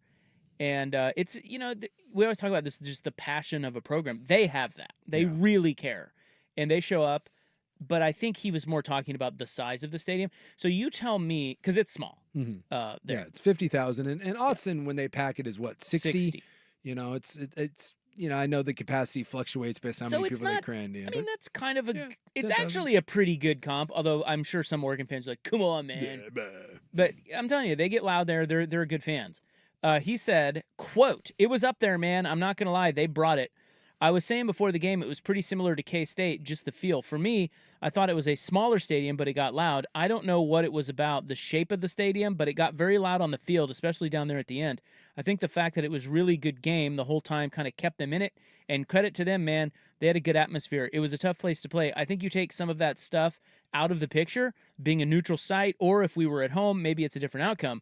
I was impressed. I'm not going to lie. It was a loud place to play." End quote. Well, at least Ohio State and their fans and their players aren't doing it wasn't that bad. I love when they melted down and they had a lot of procedure penalties and false starts. I love when teams go into an environment, they go into a viper's nest, and then they walk out of there being like, didn't bother me. Dude, you had like 6 false start penalties. Wasn't anything to do with the crowd. No, it's fine. It's average. I've been to louder. So at least they're acknowledging. I was in that stadium. I'm telling you, dude, that place was loud. I mean, that's, I whenever they do the decibel meters, I always laugh because it's like, well, every stadium, I would like to know who's in charge of that. Dude, Autzen's loud. Is it as loud as Tennessee or Death Valley or Beaver Stadium? I don't know. I've played in some very loud places. Autzen Stadium, when it's cranked up, is freaking loud. That's all I know. Did you see that Ryan Day sent to the Big Ten the video of him calling timeout at the end of the game? Did you see that? He went to the league. Did he really? Yeah. Crying Ryan, back at it again. I don't know why. I mean, he was calling a timeout. Yeah, but Will Howard. But they're not going to. No, you have to be on the ground. Well, even if he's right, like, what do you think they're going to do? Send everybody back and replay it? Exactly. Go away. He said, we sent it to the Big Ten. They said that there was no time left. Brandon was calling a timeout. I was right next to the referee calling a timeout. You can see it on the coach's copy. They said time had run out. Yeah, it did run out. Will Howard, there's a great shot of Will Howard right as his knee's about to hit the turf as he's sliding, and he's looking up at the scoreboard, and you can see on his face. Well, he yeah, knows. but I don't think they're talking about that. They're talking about when they're called. Ryan Day is running at the official calling a timeout. Yeah. But it doesn't matter No. because if the play's still going, you can't just call a timeout in the middle of a play. It doesn't work. I still can't believe when you go back and watch that, it is shocking that a guy who's a 6th year, or is he a 7th? He's either a 6th or a 7th year senior. I'm not certain with Will Howard. I think he, because of the COVID year, but he's played a lot of football. It is shocking to me with 6 seconds left and you have a timeout. Go back and watch that play, dude.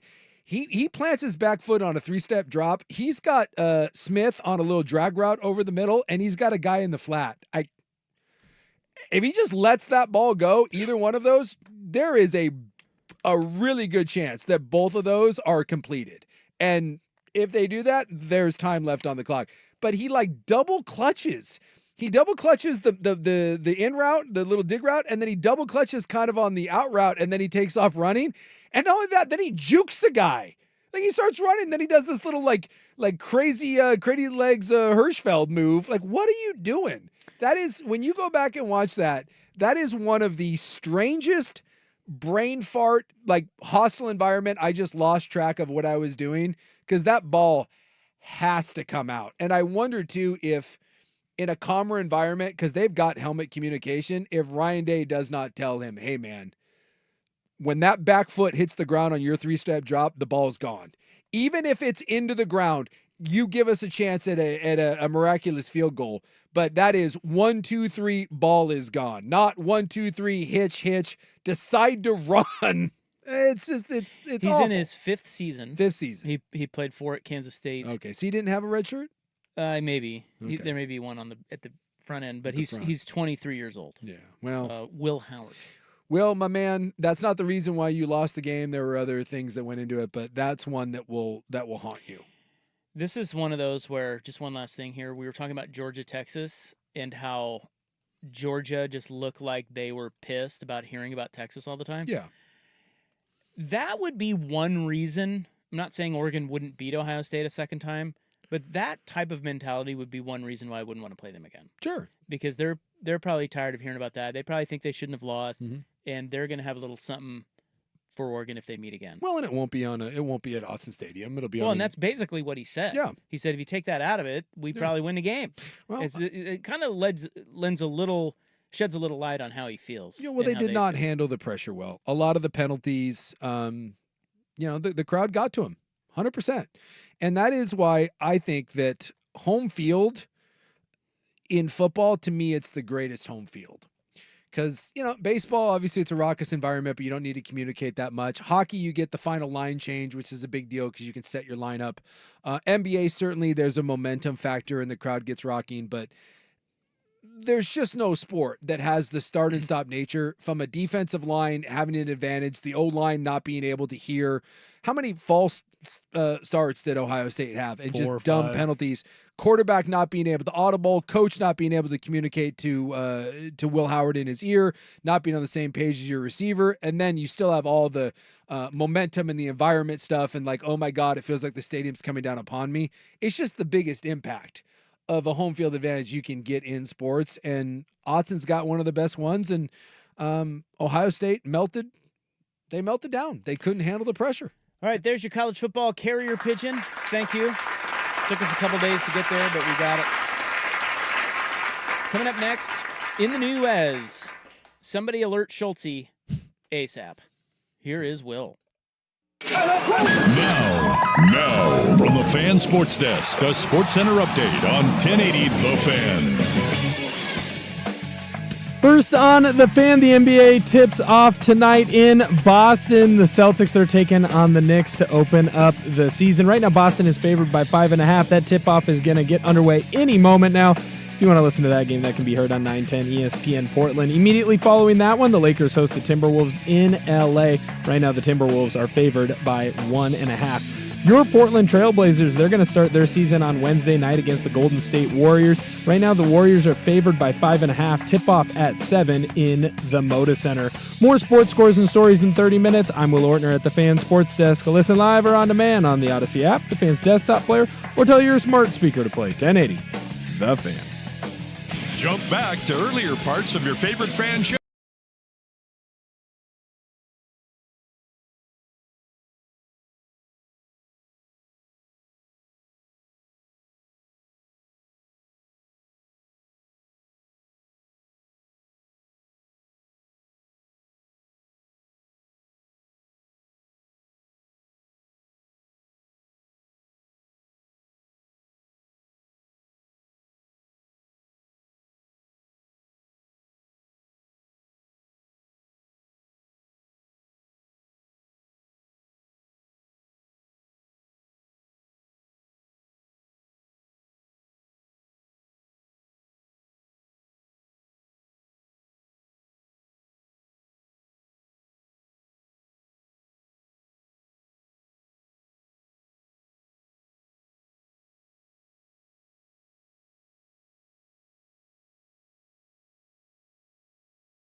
You ever blamed insurance companies for the state of affairs in America. Let's do it. You know? Yeah. Think about it. Well, I mean, things happen, like, stuff gets broken into, or just Yeah. little things. Petty crimes. It's like you call your insurance company and they're like, sorry.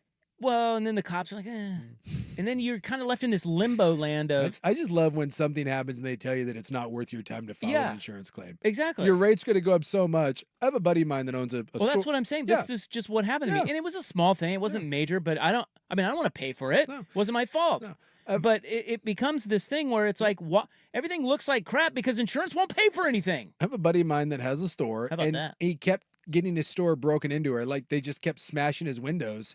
And every time it happened, it was thousands of dollars. Exactly. But he couldn't, and I asked him once, I was like, dude, that's why you have insurance already. He just started laughing. He goes, yeah. He goes, you can't file an insurance claim. I'm like, dude, it's like $15,000 worth of damage. He goes, I filed one of these and my rates go up so high. So every time it happens, I'm like, then why do you have insurance? He goes, in case someone burns down my store. Yeah. So I'm like, so unless someone just completely wipes you out, Exactly right. you're on the hook for everything. He's like, yeah, that's about right. That's exactly right. It's ridiculous. We should start insurance companies, by the way. Oh, I'm not going to be a part of that. I'm an upstanding citizen. I talk S on the insurance companies because somebody has to with courage. Yes. I'm a man of increase. You are a man of increase. And I think my insurance agent gets mad at me about it. It's like when you yell. It's like when you yell at Stu the dentist. Being a man of increase? Look, I'm still trying to figure out what that means, and I don't know, but I love it. I think I know. I still don't know. You know what a man of increase is? I think I know, but I don't think we can talk about that. Oh no. Oh boy. Is it bad? What else would it mean?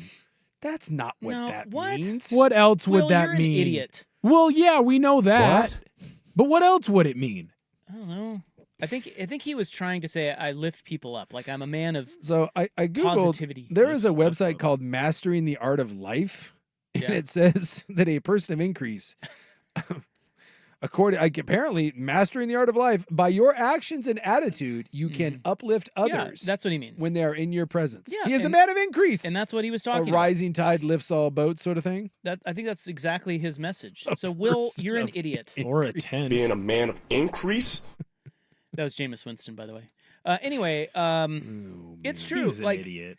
it makes you wonder. It makes you wonder, like, what is life like without insurance? Yeah. And then something catastrophic happens and you're screwed. Well, we could have health care for everybody, but insurance companies. Just saying. All right. Well, enough griping about the state of affairs.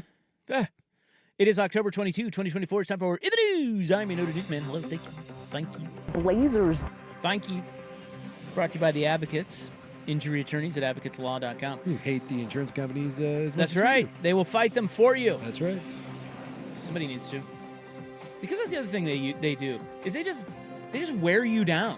Yeah. Like you're not gonna fight them. They're like, yeah, watch this. We'll drag this out for a couple years. You'll settle. That's right. You'll settle. What are you gonna do? What are you gonna do? What are you gonna do? Fight me? And a lot of times people can't. You need the money, so you take the crappy settlement. It is National Smart is Cool Day. Oh. So I don't know if you knew that. We still belittling smart people? Nerds. See, look at Will. I do feel like we've turned a corner with the Joe Rogans of the world where we're back to ridiculing smart people, and that's sad. I love cows. I don't want to hear nerd talk. But we embrace smart people as long as they tell us what we want to hear. But when a smart person tells you something you don't want to hear, then it's fake news and fake science, and you're a moron. They're eating the pets. It is also National Knee Day. So shout out to all your knees out there, guys. Oh, I got crappy. And gals. I got horrible knees. Do I have to shout out my knees? Well, I mean, you still got them. They still work. Right? Yeah, but how about treat them nicely? I try. Well, there you go. But they don't do me any favors. I hate my knees. Still waiting for some cool robot knees. I think today is for you to love your knees. Just today. Just today. Be nice. I did. It's their day. I squatted today, and I don't know if that's good or bad for my knees. Both. It's a Why would it be good for your knees? Well, because it gets you strong. Gets the you- muscles around Yeah. your knees helps Yeah. build up protection. It can be bad because your knees already suck. You put too much weight on. I think Has my more knees. injury. I have. Yeah, I feel like it's worse than good. Right? I mean, because that's a lot of weight. I think it's good. I I think thought the I don't- squats are more for your legs. Well, yeah, your knees And are your part. quads. Your knees are part of your legs. I know, but they're a joint, not a muscle. Yeah, but there's muscles around your knee that stabilize everything. So Yeah. I don't know. I'm going to go 75%. So I did not do my knees any favor. I don't think so. All right. Sorry, knees. Sorry. Well, this is why I said somebody alert Schultze stat. Uh-oh. Schultze, if you're driving in your car right now to McDonald's, because we know how much you love McDonald's, don't go in there. No, it's problematic right now. We got issues. The Centers for Disease Control and Prevention are saying that a fast-moving E. coli outbreak in Oregon has been linked to McDonald's Quarter Pounder hamburgers. Bingo. You think Chipotle China. is finally celebrating that for once it's someone else making everyone sick? I swear every 6 to 12 months, Chipotle has to come out and be like, hey, sorry about everyone going to the hospital. Here's a BOGO burrito on us. Now it's McDonald's turn. One person is dead. Oh, really? I Yep. didn't see that. I just saw people get Now, sick. it's not just Oregon. There are 9 other states. Yeah. But according to the CDC, 49 people have gotten sick from the same strain. Of the 49, 27 were from Colorado. 9 were from Nebraska. You also have Oregon, Montana, Utah, Wyoming, Kansas, Iowa, Missouri, and Wisconsin. 1 child has been hospitalized, and the person who died was from Colorado. That's no good. Yeah, it's no good at all. Like, No. why on earth would anyone eat a Quarter Pounder right now? Or much less I eat know at where- McDonald's. I know where you're going to go with that. Well, I don't know. Some What? people, including Schultz, swears he claimed once that McDonald's, the Quarter Pounder at McDonald's, was a top. Did he say top 3 or top 5? I don't know. Top 5 food. No, he claimed. Burger. We were talking about burgers, and he Burger. claimed that the Quarter Pounder at McDonald's was a top 3 or 5. I forget Was which it one. the Quarter Pounder? Yeah, it was the Quarter Pounder. Was it? Might have been the double, but he claimed the McDonald's Quarter Pounder You do it anymore, you're gonna have problems. was a top 3 or 5 burger in Portland, and he dug in. Portland? He loves He McDonald's. loves it. Yeah.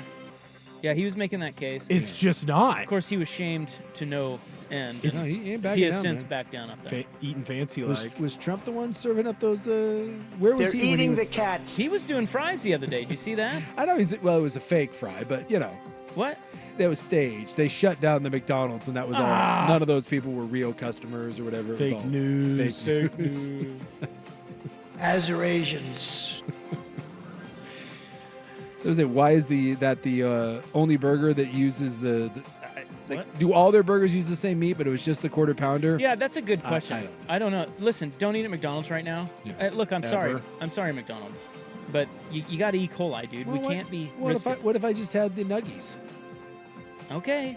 Good Well, luck. it's just the beef.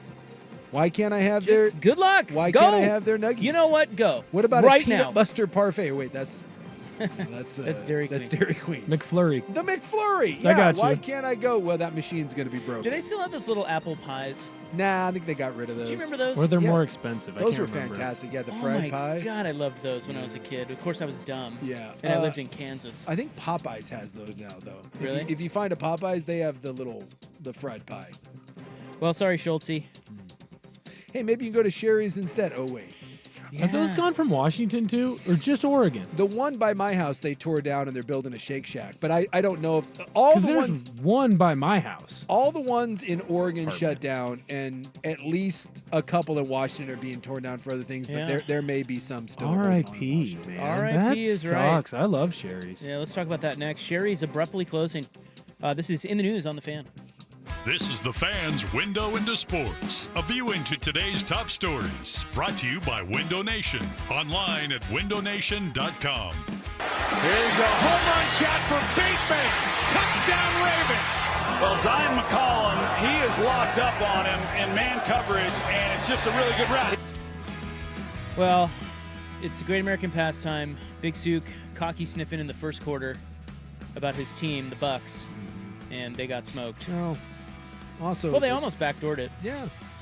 It didn't help that That Mike, was Lamar Jackson. that Mike Evans and Godwin got hurt too. No, but come on, they were getting smoked. Yeah, the Ravens look really good. But Yeah, they I do. was high on the Bucks. It didn't work last night. The Fans Window into Sports brought to you by Window Nation. Buy 2 windows, get 2 free, 0 down, no interest or payments for 24 months. Schedule an estimate now calling 866-90Nation or visiting windownation.com. Who's number one? Brad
This is in the news, October 22nd, 2024. It's the end of an era, Jace. Sherry's Cafe and Pies has shuttered. At least in Oregon. Yeah, all the Oregon stores have closed. There may be a holdout. Like, remember the old Blockbuster video, like in Bend? Yeah. There may be, like, apparently by Will's house, there's a holdout. Did that still close? No, I think Blockbuster. I think it's officially dead. Yeah, because the last one was in Bend, right? Yeah. Or on the coast or something? No, it was in Bend, and like there was one in Alaska, there was one in Bend, and the Alaska one shuttered, and the Bend one for a while, it wasn't really a video store. You could like rent it out for like an evening, and like they put couches in there, and they were doing like a little, kind of nostalgia thing. But I think that's gone now. Well, they says they're down to 17 locations. California, Idaho, Washington still 17, but Oregon, all their locations have closed, and it happened abruptly. Although it's not that abrupt. No, we've been talking about it for a long time. Of course, they were known for pie shakes. Pies. Come on, they were known for a place where you could get something to eat when you're stoned at like 2 a.m. and for high school kids to like have a place to. Let me say something about Sherry's. Okay, listen, I know it's iconic out here. Beaverton, based in Beaverton, and my wife is one who was always like, "Oh, let's go to Sherry's," and I'm like, "Okay, what's this Sherry's thing all about?" Sherry's was not good. Okay, it just wasn't. Not claiming that. I get it that you guys, it's a. I think a lot of people who grew up. I mean, the first store opened in 1978. Out in Hermiston, and I think a lot of people who grew up in the 80s and 90s. Nostalgic. Yeah, they have those memories, but it sucked. Yeah, it's not good, and like they were known for pies. Oh my God! Like, it's not a good. Not a good pie. It's not a good pie. It's a great pie shake. It is if you went to Safeway, and I'm not even talking about like New Seasons or like Whole Foods or Chuck's. If you went to Safeway, the Sherry's pie is a Safeway pie. Yeah. It's just it. The coolest thing about Sherry's is their buildings. Aren't they all the same? Yeah, they're all like the. Oh, I didn't know that. They're all like the hexagon shape. It's like the old. It's kind of cool. It's like the old Pizza Huts. Yeah, with the. They still have one in Ellensburg. With the roof. The Pizza Hut? The old school Pizza Hut. They still have it. No, but Sherry's was great as like a high schooler. You have nothing to do. You just go there and get pie shakes with a bunch of buddies. Like that's why it's great. It's not good because of the food or anything else. It's nostalgia. Well, that's what I was saying. So that's why I'm sad. But I just think we need to admit it's not good. It was terrible. Yes. And sometimes we love terrible things. And that was Sherry's. Or they're just everywhere and we don't want to fight for good things. Like we don't want to go find them, so it's like let's just eat at Sherry's. It's right. They put them all right in parking lots of big stores, right? Yep. That helped. Smart. Well, until it wasn't. And can we say that sometimes something's just been around the longest, and that's why it sticks around, and then eventually someone's like, wait, if you want food at 2 a.m, there's now in most cities there's 3 other places that are way better. If you want a pie, like there's a Sherry's that's like a quarter mile from my house. Drive by it every day. Not anymore. And for a while, if you wanted to get pie, late night pie, you'd go there. There's at least 3 bakeries within 2 miles of that place that make unbelievable pies and cakes. Like like Black Bear Diner is right down the road. That's got way better dessert. Like there's just, and even that's not great, but it's way better than Sherry's. So was Denny's better than Sherry's? No. Elmer's? I think Are there any Elmer's Denny's around? Denny's, yeah. Denny's not in Vancouver. Denny's is still around. Well, yeah, but not in Vancouver is what I'm saying. Yeah. Like, is it a Portland thing? IHOP, Elmer's. Yeah. And by the way, a lot of those are shutting down too, because again, people are starting to realize they're not good. The diners, Village Inn was one where I'm from. I used to go to Perkins for the waitresses. Yeah, Perkins. That's all the same chicken thing. tender dill melt. And they're starting to all dwindle, if you've noticed. The days of that sort of nostalgia restaurant hanging around, they're dying. Yeah, the Waffle House isn't dying though. No. Go to the South. The Waffle House is more popular than ever. The Waffle House in the South, if you've never been down there, it's like Starbucks. It's great. You can be on the corner of a waffle, like at a Waffle House, and look across the street, and there is another Waffle House. And by the way, they're packed. And they're always open. Always open. And there's always something weird going down at like 2 a.m. It's where all the strippers and like the clubs, when it's all out, they all end up at the Waffle House. What do you think is a good business to move into all their hexagonal shaped buildings? Well, the Shake Shack tore it down. They did? They completely leveled it. Oh. I thought that they would just, use it. They would use it. No, Shake Shack raised the whole thing. In fact, they're framing it right now. So yeah, they tore it down to nothing. Is Shake Shack a franchise? Yeah. It's like a Five Guys, right? Like it's a fast food, but it's kind of better than a fast food. It's like elevated. It's an elevated burger and shake. So, yeah, Five Guys or the Killer Burger, stuff like that. The thing about the Sherry's closings is that nobody really knew it was happening, including some of the employees, until the Oregon Lottery came out and said, yeah, they're closing because we're pulling out all our video machines. Yeah, that was like, whoops. Maybe that was the reason we went to Sherry's. You got some bad pie and you could play 24-hour lottery machines.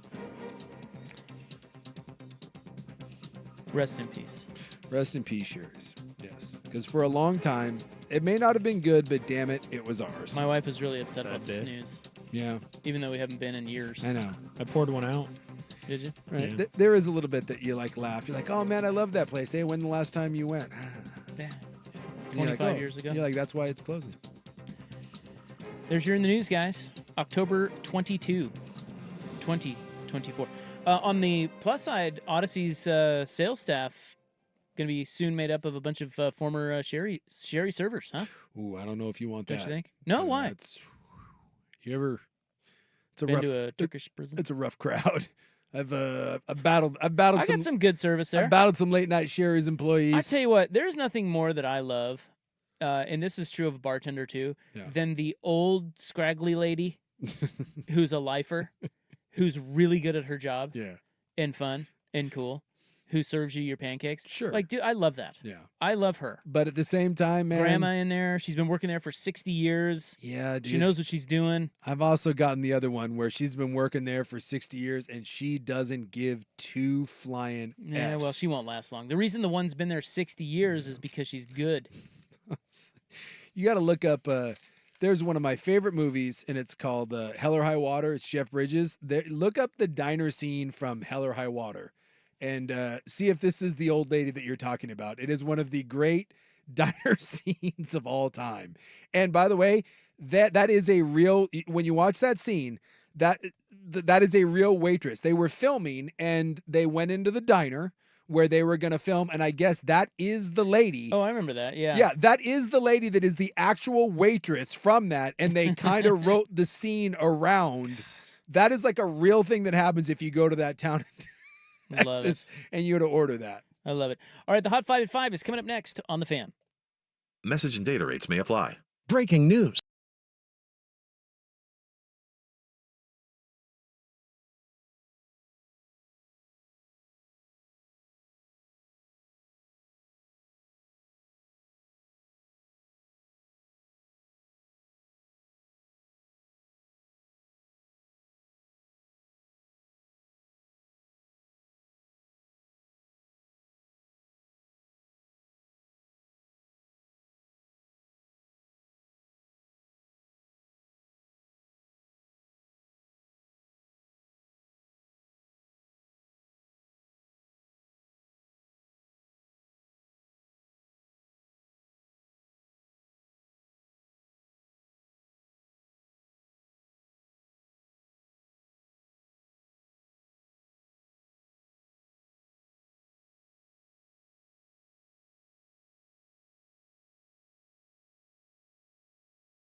FXX, KWJJ, HD2 Portland, 1080, The Fan. By the way, should we change that name? It's too late now.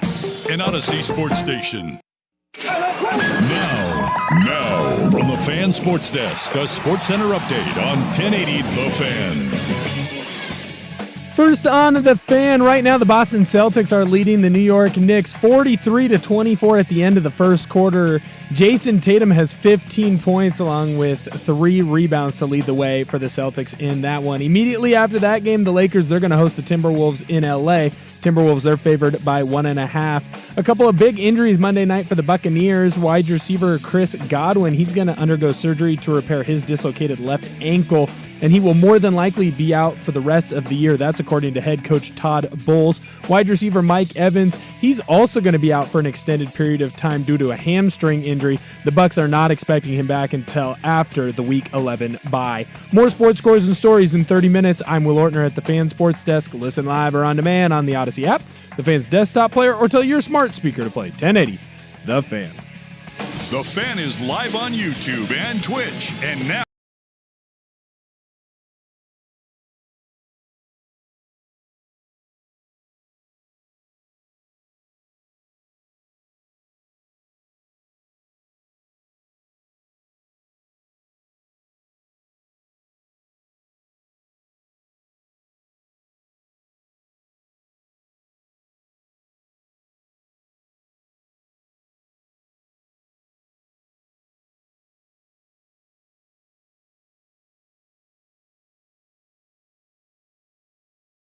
I'm miserable. I had to get up at 10 o'clock this morning. Jason Sakanik. I'm a dude playing a dude disguised as another dude. Primetime on 1080 The Fan. All right, welcome back. Hope you're having a nice little Tuesday. It's your Sports Bros, Rob and Sook. I'm Rob. They often call me Asachi. Yeah. Big Sook's right over there. Yeah, right here. By the way, we were talking about the Sherry's, the dying of a legend there. And when you brought up Denny's, someone on the Vancouver Ford text line has alerted us, and fact-checking tells me this is correct. A couple hours ago, Denny's will close 150 restaurants and cut hours and list menu items as the 24/7 diners struggles. Yeah, we've talked about this before, about the decline of the 24-hour diner. Yeah. But I can't remember why they're saying these are all going away. Like, are people just not going there anymore? They're not staying out as late? Was it a COVID thing? DoorDash, bro. Yeah, that could certainly be part probably of it. that has a role in it. That you used to be that you had to go somewhere to eat when you were stoned, high, or drunk, and now you just, it comes to your house. Yeah. That again, I really just think that there's a lot of better options for a lot of people growing up. There just weren't options, and to Will's point, not only are there options that are open, but the DoorDash gives you the option to have it at your house. Well, what is there? And I also think that people, like I know young people, they're just way less social. When I was growing up, when we were 16, 17, the moment you could, we were out of the house. And it was a group of friends, and we were all out doing something and being out late. I know with my kids, there was a lot of just hanging out by yourself or being on online with your friends. PS4s and Xboxes. Yeah. Yeah. Like if I had that, my son never went out. Well, that's not true. Sometimes my son would go out to his friends with Sherry's, and it was like at 3 a.m, but a lot of times they would just sit and game online as opposed to when, that's a thing. Yeah. When you were a kid, you had to go out places. You said there's a lot of other options. Are there late night? I do. I think there's better options. And I think there's people are understanding that the Denny's of the world, the quality is just so poor at those places that even if you're not open 24/7, there's just, okay, there may be a place that's open till midnight. I just don't think you can get away with really bad food anymore. You just can't. As a young, I don't necessarily think you can't get away with the bad food. It's easier to just go through the drive-thru, grab the bad food from the fast food spot, and then just keep going home, as opposed to going in, sitting down, and then dealing with it. I wonder, too, if it's getting expensive for people. Sure. Well, everything has gone up. It used to be like you would go to these places and it was dirt cheap, but with COVID and everything, like everything's more expensive to eat out. And we've talked about it. There's times I go out with my lady and we get like an appetizer, we split a meal and get a couple cocktails, and you look down, it's $92. And I'll tell you what, I ain't spending $92 on Sherry's Cafe and Pies. Like, it's not happening. And then, with COVID, everything so many restaurants and businesses got hurt and never bounced back. And if you got in the habit of not going to Sherry's or a place like that, Denny's, why all of a sudden would you be like, you know what I miss going to? In fact, it's probably the opposite. You're like, why did I go there in the first place? I have a lot of buddies who, they can tell we're about to leave the bar, and they'll just DoorDash the food to meet them at the house. Well, there you go. So that's another thing that guys do now, too. Well, and that's another one, too, is there's a lot of bars that are open that have good food. Like, if you're going to be in the bar game, certainly you've got, the Slammer Taverns that are serving, the Hungry Man dinners, which is kind of a fun, kitschy thing. But, dude, you go down to a lot of these bars, they have good bar menus now with kick-ass wings and good burgers and specials. And it's like, again, it may not be 24/7, but I can go into a place at 1:15 in the morning and get a nice burger at Slow Bar or at Jerry's or Kel's or wherever, whatever Those bar. are all open that late? Yeah. Because Kel's has great food. Yeah. It seems to me that, and this is just, I don't know, it just feels like nothing is open late anymore. Like they used to. There is definitely an element of that. Stuff is not open nearly as late. It used to be more vibrant late. Yeah. And you can get whatever you want. Yeah. But now it's like you got to seek something out. Yeah, because you're having a hard time staffing and, the crowds are the same. So absolutely. Stuff is not open nearly as late. I think it's bouncing back a little bit, but not fast enough for an industry that probably, I'm guessing that over half of Denny's and Sherry's business was late night. And that's just what things have shifted. Thanks a lot, Obama. Yeah. Unbelievable. Just much of liberal bullcrap. Coming up tonight in the club, I've got a dog peeing question. All right. Multiple, actually, for you. Who knew we talk about hot dog urine? And we had an unfortunate hearse failure. That'll be 6 to 7. Oh, boy. We're going to get to some NFL stuff this hour. Who's the best team in the NFC? And our NFL breast reduction. We will talk about Justin Herbert and the rise of Marcus Mariota. Ah, yes. He's back. Mm-hmm. But right now, the Hot 5 at 5. Hot topics, hot opinions. Oh, golly, I'm hot today. And hot air. It's time for the Hot 5 at 5. That's hot. The Hot 5 at 5 on Primetime with Isaac and Sue. No, I mean it. That's very hot. The Hot 5 at 5 with Isaac and Sue. Brought to you on The Fan by Victorico's Mexican Food. Discover Victorico's new savory menu items. Order in-store, online, or get it delivered straight to your door at victoricos.com. Number 5. Carolina Panthers quarterback Andy Dalton and his family were in a car accident today in Charlotte. That's no good.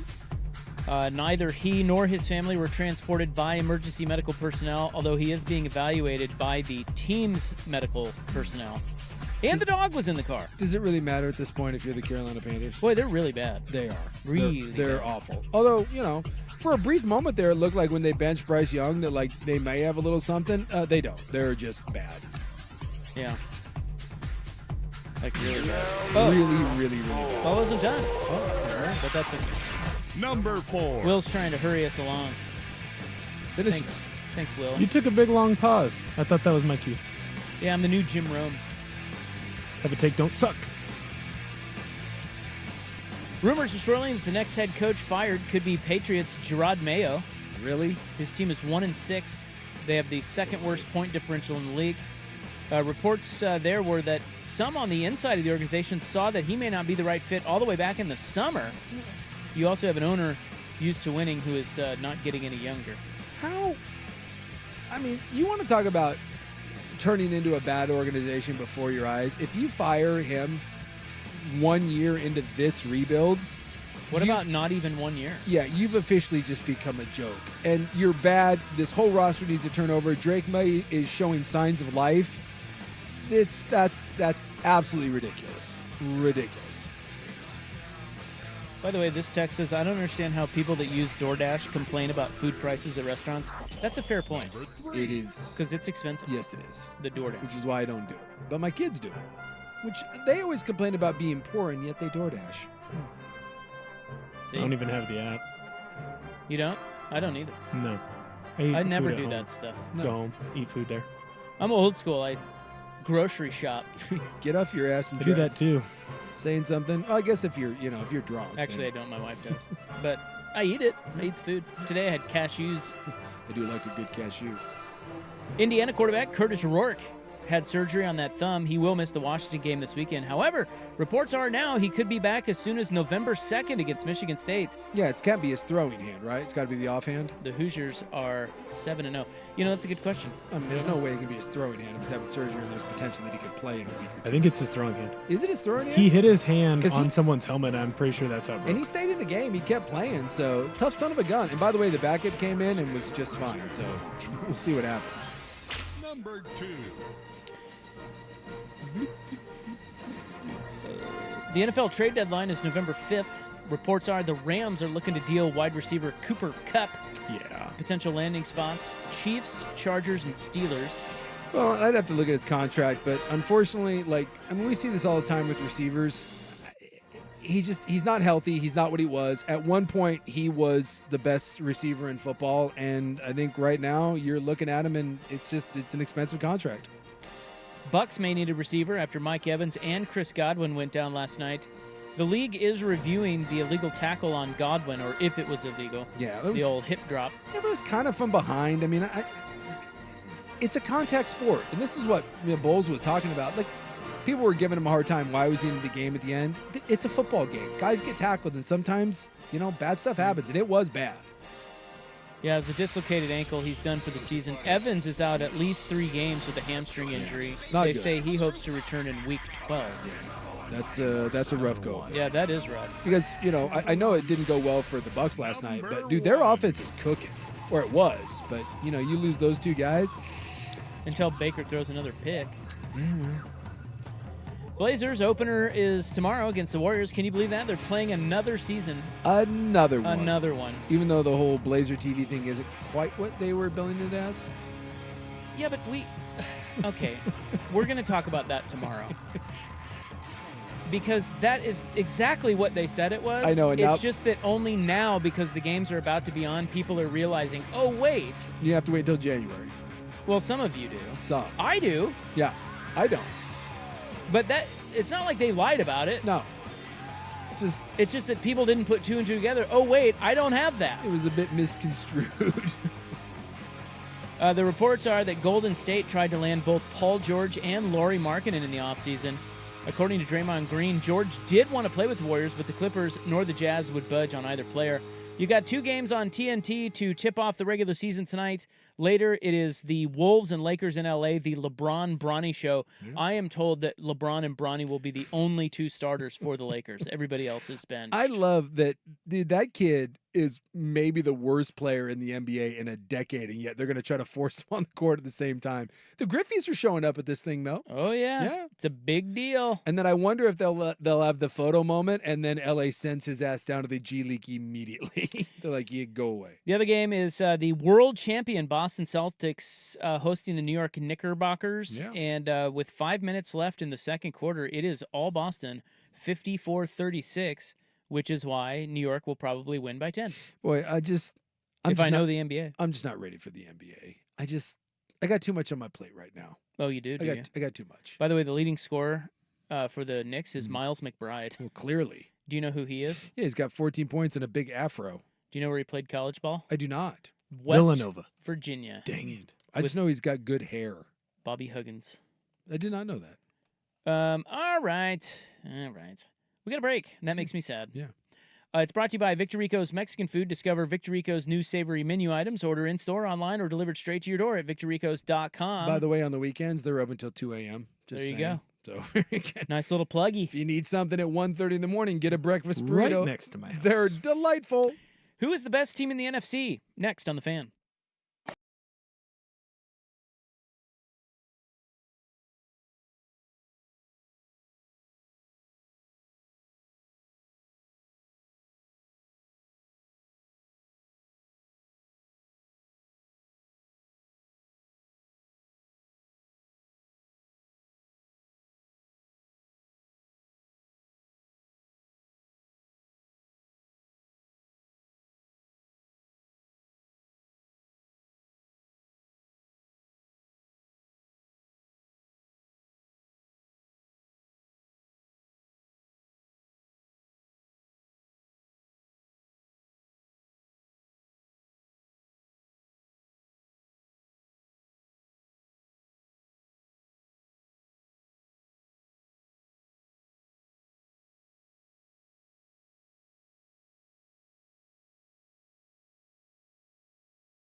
machine. Your dollar goes further at Vancouver Ford. They treat you right before, during, and after the sale. VancouverFord.com. Somebody said, I had a friend who was drunk who did Uber Eats at 2 a.m. while packing for a flight. He then calls an Uber at 4, and it was the same driver who delivered his food. Kick ass. Hey, what's up, buddy? Yeah, I like that. Is that a thing? Like, yeah, they do. They all drive the same. Really? Yeah. So if I sign up to be an Uber driver, do I have to deliver food too? No, but you can. A lot of those people drive for Uber. They drive for Lyft. They'll drive for DoorDash. They drive for Uber Eats. They just, it's whatever. You accept whatever job they put on. Do you think that in small towns where it's not really a thing, you could make good money being the only one doing it?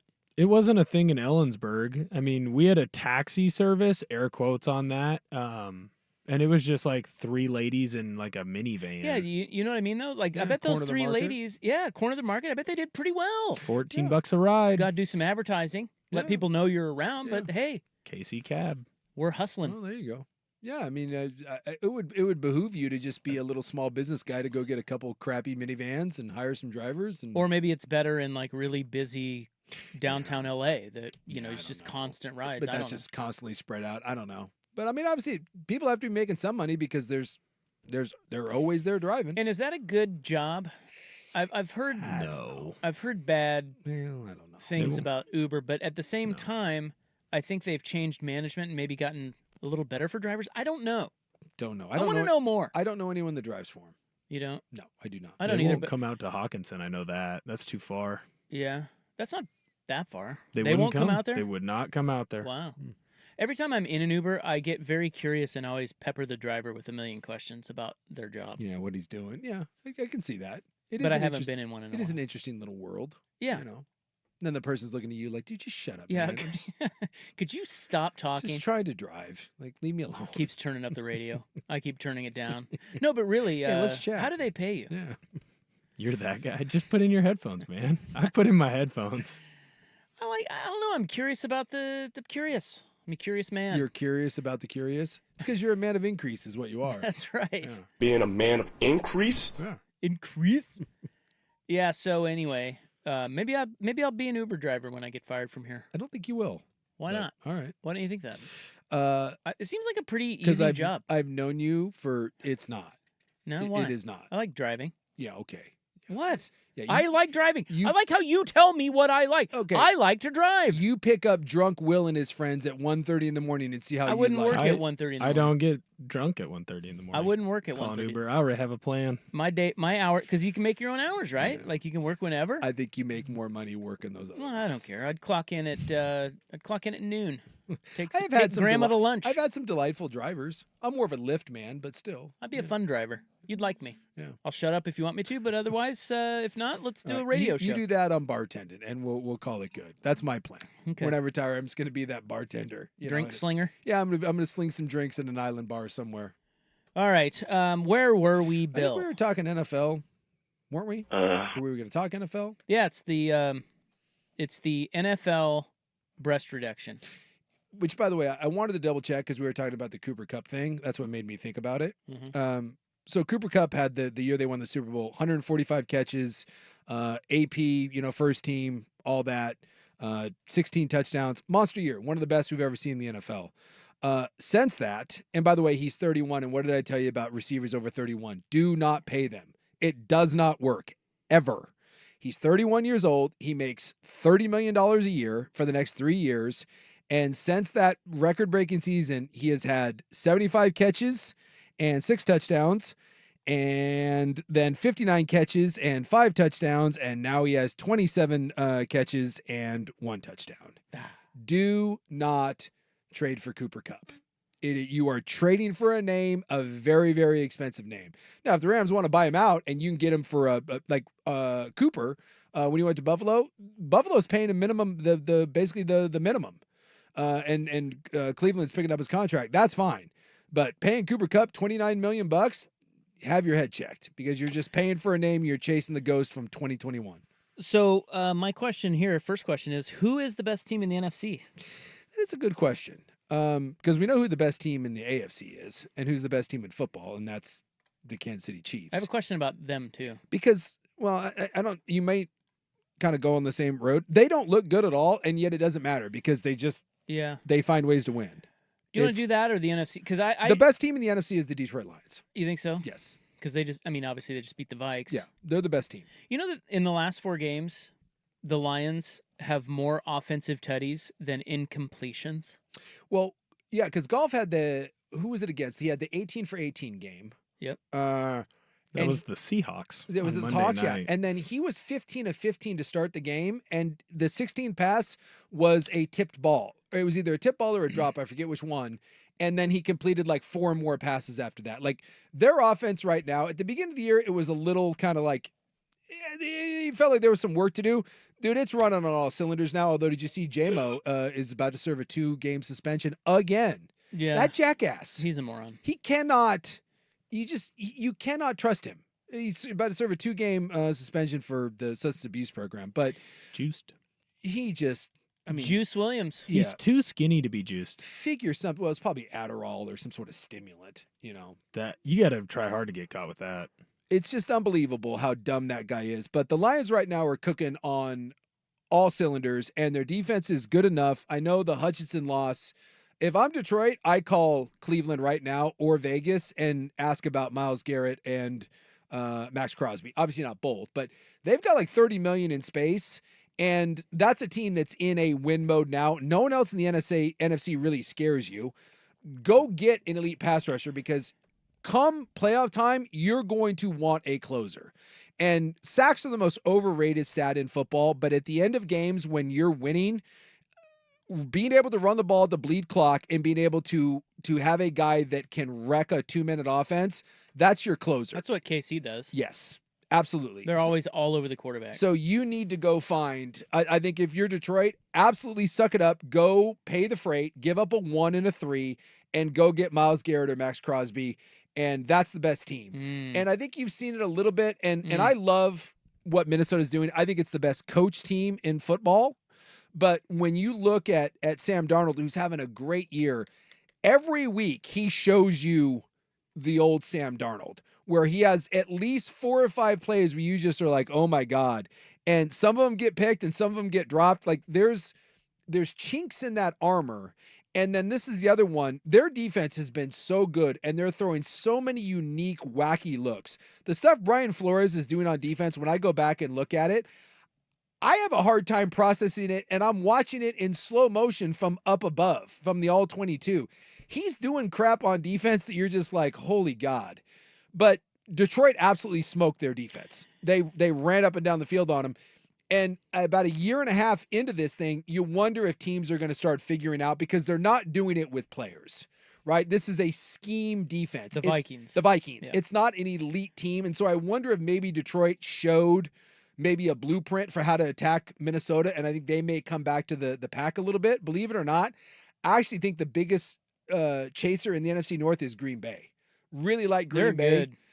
That whole division is just sick. Well, Green Bay, what have they, so obviously the Jordan Love thing, but what have they done on defense? Because, dude, their defense is legit. Yes. Well, they have just built a very... Did they just draft well? They have drafted well. They have put together a really good young team. And by the way, some of that hasn't even worked out. Like Van Ness, who was their first-round pick out of Iowa, really hasn't done that much. The one thing that, again, I think that they should do, much like Detroit, the one thing that Green Bay doesn't do very well is they don't rush the quarterback very well. Now, they do have Rashawn Gary and Kenny Clark, but Preston Smith on the outside.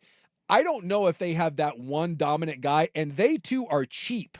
Outside of Jordan Love, there's not a lot of expensive guys, well, they Jerry Alexander, but I would love to see Green Bay also go out and try to get an elite pass rusher, because their championship window is right now. It's the 2 best teams in the NFC, in my opinion, are Green Bay and Detroit. I could see Crosby with Green Bay. Yes.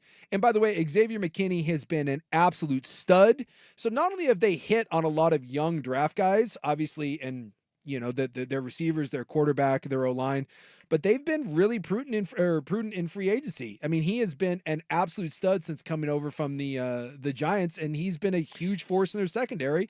You've got an elite corner, you've got an elite safety, you've got a good D-line. I just would like to see that one elite pass rusher, and I do think that while it's a good group of receivers, somewhere along the line, one of those guys needs to take the big step forward and become the closer on the offensive side of the ball, where when it's 3rd and 7 and you need a first down to ice a game or to keep a drive going, you need a guy that's going to get separation. Right now, I think they have a really good cast of receivers.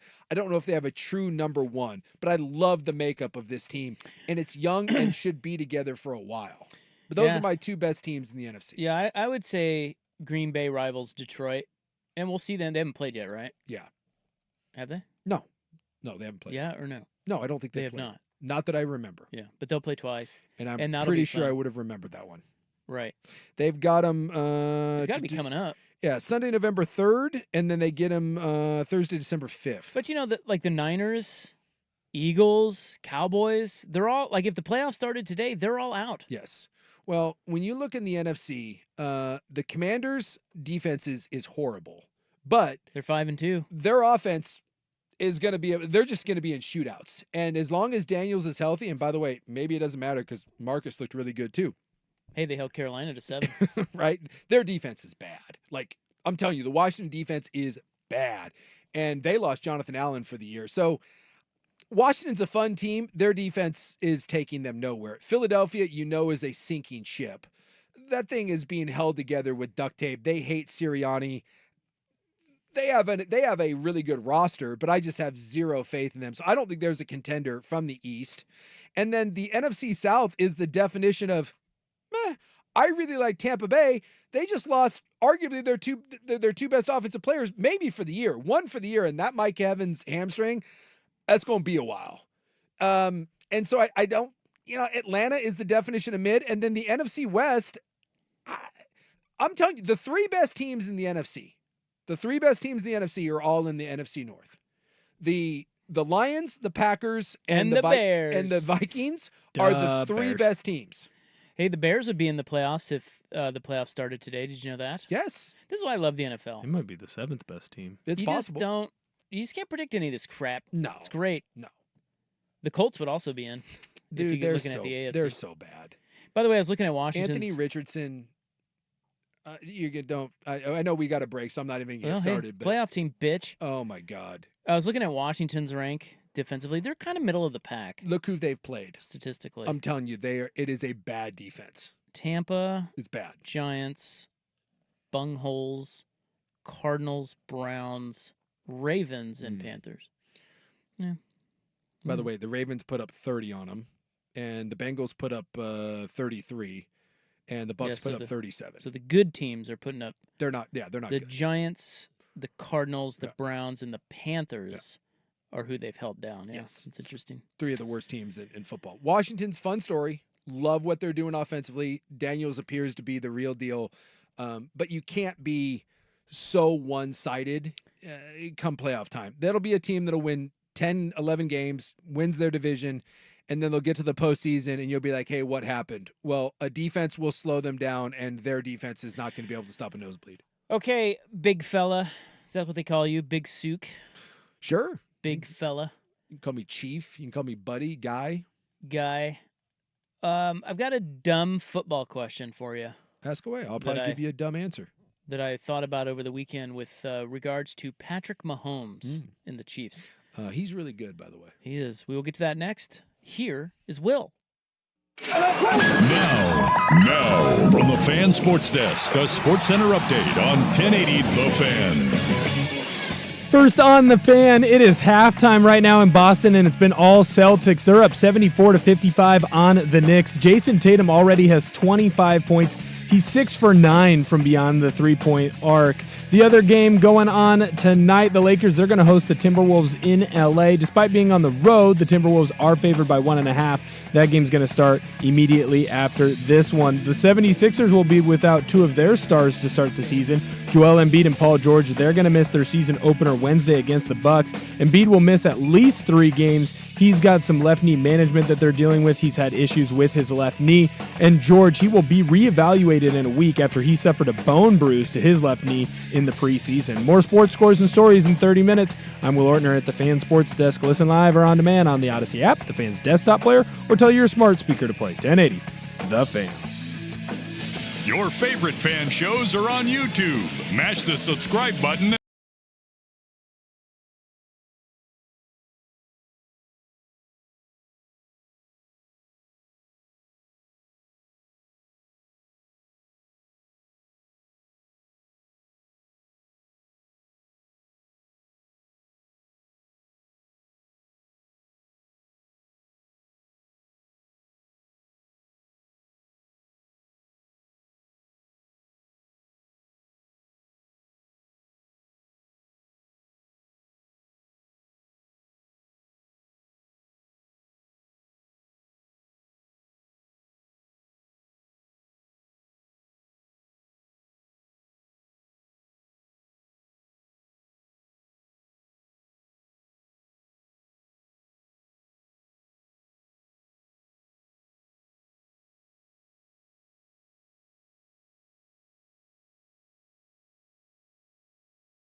And a couple of them. One says, "I used to drive Lyft. I would make $75,000 a year working 25 hours a week." Oh, that's awesome. Another, "I took an Uber from downtown Chicago to the airport, and the Uber driver said he only took it because it was on his way home. He was going to make $1." Oh. Yeah, I guess he took. Then why take it for a buck? Well, because it was on his way home. Yeah. Another one says, "Being an Uber driver really depends on your gas mileage and how good you are at picking rides to get tips." And I don't know how you would do that. Yeah, I don't know. But I could see that. Yeah, finding the right place, like maybe, like anything else, leaving nice restaurants, right? More upscale stuff as opposed to dive bars at 2 a.m. where the person is housed. Yeah, the gig industry like Uber and Postmates is largely what's being blamed for the lack of people willing to work in the restaurant industry. Doug's more people are willing to do that. Well, yeah, like this guy says, a lot of people found during the pandemic that it's a lot cooler to set your own hours and not necessarily get treated like crap like you would at Denny's. That's fair. Yeah, I mean, I could see that. I've never treated a driver bad. I mean, I suppose you get some belligerent, a-holes or whatever, but I think for the most part, people are pretty respectful of a driver. I leave them alone. So if they don't like that, then maybe I'm a jerk, but I always tip. Well, there's a 20%. little thing on there that says quiet ride. Yeah. You can click that and they won't talk to you. I put in my headphones and I mean mug. This one says it's super easy in the AM. The whole point is you choose to work when you want. I would never drive at night. You make just as much driving at 6 a.m. as 2 a.m. and no drunk drivers on the road. Yeah, it makes sense. I just wouldn't want to do it at night. I think that would be a rough go. I do know. Someone said there's no way that guy made $75,000 25 hours a week. No effing way. Yeah, you always, people say that. It's like, yeah. Are you really making that? Yeah, who knows? But I mean, obviously, you have to be willing to. Now, I've heard a lot of people do that as a second job, but, I'm sure there's people that do that as their only job. You just have to hustle. It seems like 25 hours a week seems like a lot of money for a very short amount of time. Here's a guy who so said you're saying if you worked 50 hours a week, you'd make $150,000 driving Uber? I think that's what he's saying. I don't know. Here's a guy who says, I did Lyft for 3 years, had you guys on when driving, and all that time, only one passenger was also a listener. Damn it. It's too bad. It's a big world out there. We're not big in the ride-sharing world. There's a lot of people here, Now I'm just reading people saying how much they're making. How much? Well, what's a real... Well, I'm assuming this guy, Joe, he said, FYI, I just made over $200,000 donating SEMA and plasma. Oh, for God's sake. Now we're just doing bits. That's not true. Now we're just doing Not bits. true. I live next to a If plasma that were true, spot. Will would be rich. Well, for plasma. I'm assuming you split it in half, so $100K for plasma. I'm looking here. There you go. I'd donate plasma. There you go. As of October 2024, the average hourly pay for an Uber driver in the United States is $18.75 with a range of $9.86 to $30.77. So, like, if you're leaving, I usually, when I go to Timbers games, I just Uber, or concerts at Providence, I Uber to and from, and I just leave my car here. And I will say the Uber ride to the game is $13. The Uber ride back, and it's like 2.5 miles. The Uber ride back is $40. So, I'm sure that makes a difference too if you're picking those events to work. But they say the average annual salary is $38,000, almost $39,000, with a range of $30,000 to $53,000 on average. So, but you make your own hours and you don't work that much. No, but I'm guessing if you hustled and you worked your ass off, and you picked the high leverage situations, you could probably make $75,000 or $80,000. But I'm guessing you're working a hell of a lot more than 25 hours a week. I grew up with a guy who lived around the corner. He had an old Cadillac, and his only source of income was driving strippers to and from their home to strip clubs. Oh, there you go. They didn't like taking cabs. I don't know how it started, but I know he had a mortgage, and he put one kid through college on that income. I'm so disappointed in my high school guidance counselor. That's great. I'll just say this. There's a lot of ways that you can skin a cat and make a buck. If you're willing to work. I had a roommate in college who would sell his plasma, and that's how he got to go on different trips and stuff like that. He paid for prom that way. Sold his plasma. All right, here's my dumb question. Well, should we break?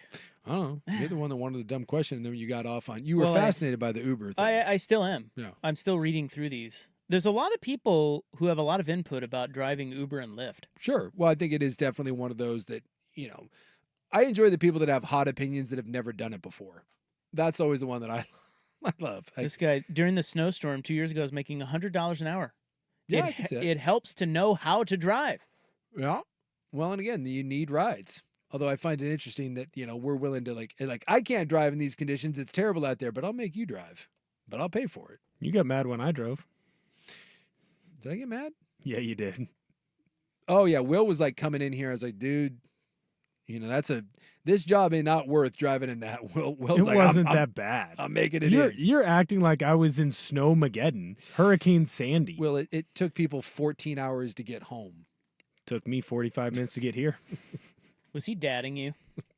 He tried to. Well, he has 4-wheel drive. I got here in my Camry. He said that I had nothing to live for, and that's why it was worth risking it for me. Like, when the roads were completely effed and they were like, no one go out. Will's got a 2-wheel drive Camry and is like, I'll make it in. I was like, dude, Well- it's okay. The station will be fine without you. Play national programming. Will's like, no, I'm coming in. That's not what happened. I drove in and then no one was here and I was confused. I don't watch the news. I didn't And look Will at my had to phone. sleep here. Hey, whatever That it was a takes. different time.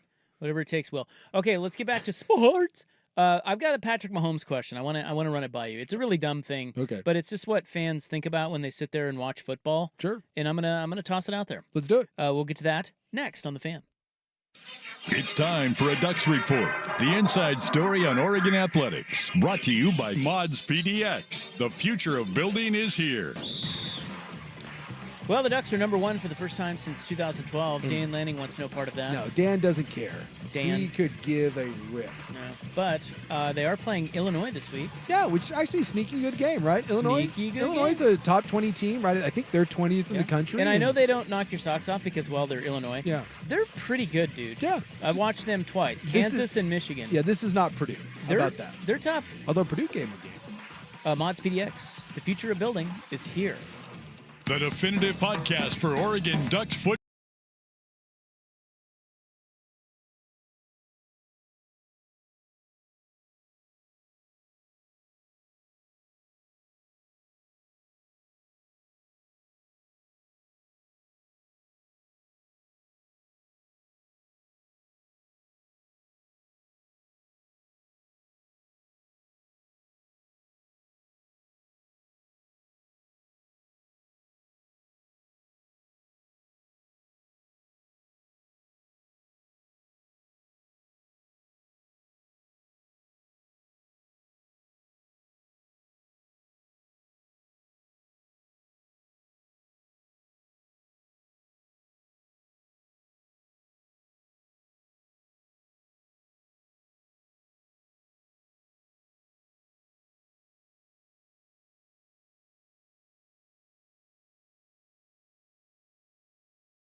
Thought about the Chiefs the other day because they're pretty good. I don't know if you knew that about them, but Kansas City, good again. 6-0, right? Only undefeated team in the NFL. Yeah, and they're winning in a different way than they It's not pretty. used to.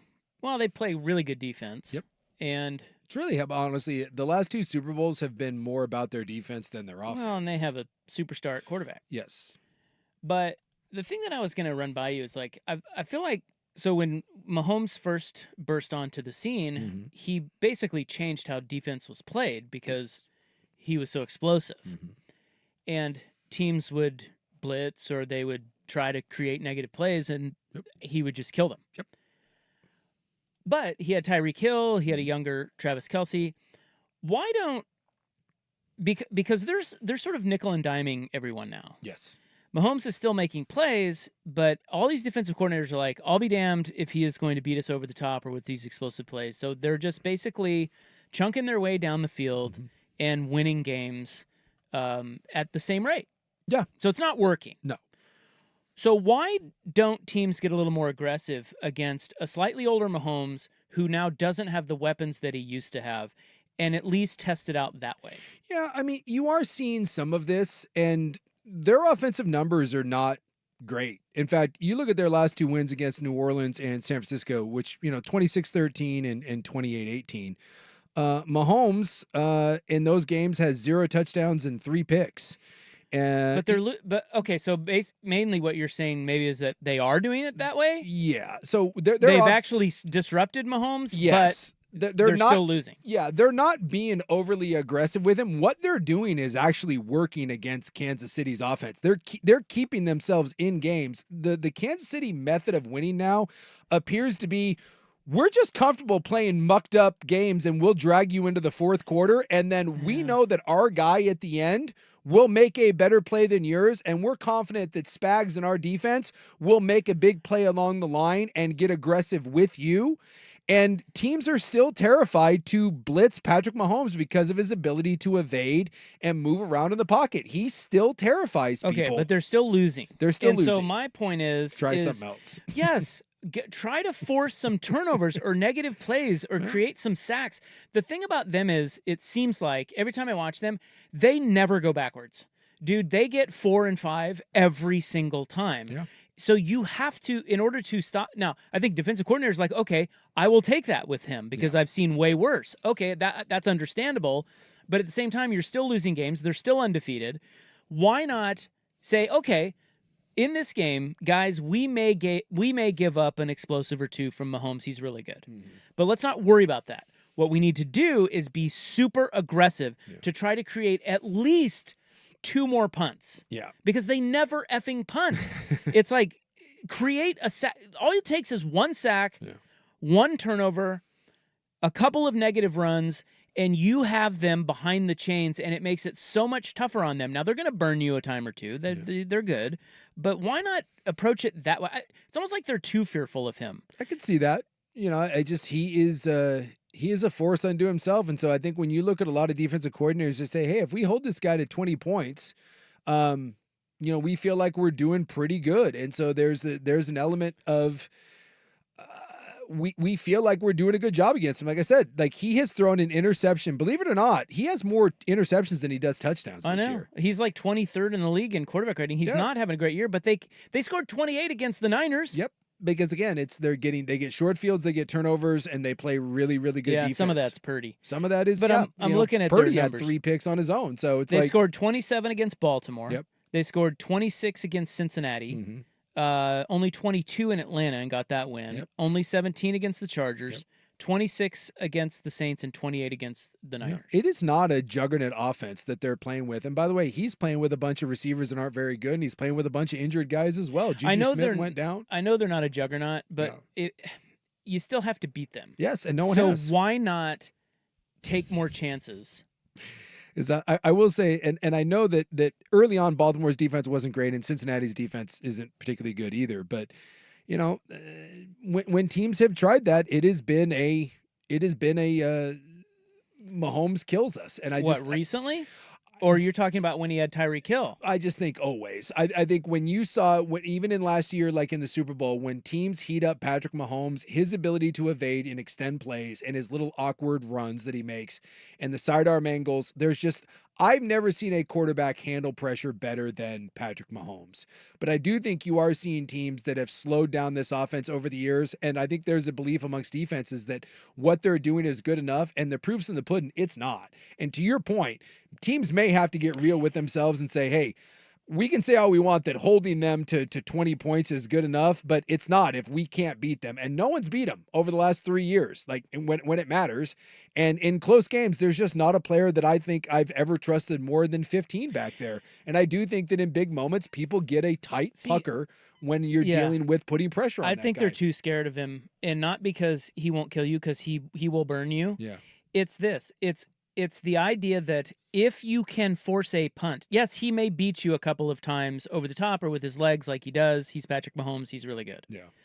But if you get 2 of those, if you give up 2 of those, maybe 3 of those, but you create 4 punts because you're more aggressive, your team gets, theoretically, you get 4 more possessions. Yeah. Or do you want none of those explosives and they never punt? Which do you want? Because you lost both ways. Yeah. I feel like the prior is better than the latter, which is they never punt. You can't get them off the field, and they're milking the clock. So they're also, the other thing that they're doing is they're putting so much pressure on your offense, which by the way, they have a good defense, so it's very tough against them. Great defense. You want more possessions against their defense. Yeah. So maybe the idea, it's not like you want to give up explosives. You just know that you are going to, and you don't flinch. What you want to do is get them off the field on more possessions. And they just don't. Teams don't ever do that because they're so damn scared. Yeah. And so it just doesn't seem to be working. And the other one too is on third down. Pat Mahomes is the bet. Like in that San Francisco game, Brock Purdy 2 of 11 on third down. Patrick Mahomes 8 of 14. So there's 6 more first downs right there and keeping the chains moving, and it extends drives. Because again, there's not a better third down player in the league. So I'm with you. Something's got to change. Someone eventually is going to have to figure out this code, because if you're going to beat this Kansas City offense, this is the year to do it, because the offense is very, very average. It's just that, and this is weird because again, I don't think there's a player that I want more back there, maybe that I've ever seen than Pat Mahomes in one game. They're not winning because of him. They're winning because of their defense, and then he plays hero ball. They're asking him every game to make 3 plays. Hey, man, we need you to make 3 plays a game, and he can put on the S on his chest a couple times a game, and then the defense does the rest. And damn it, it works. And we're all going to sit here and say it's Pat Mahomes, it's Pat Mahomes, it's Pat Mahomes.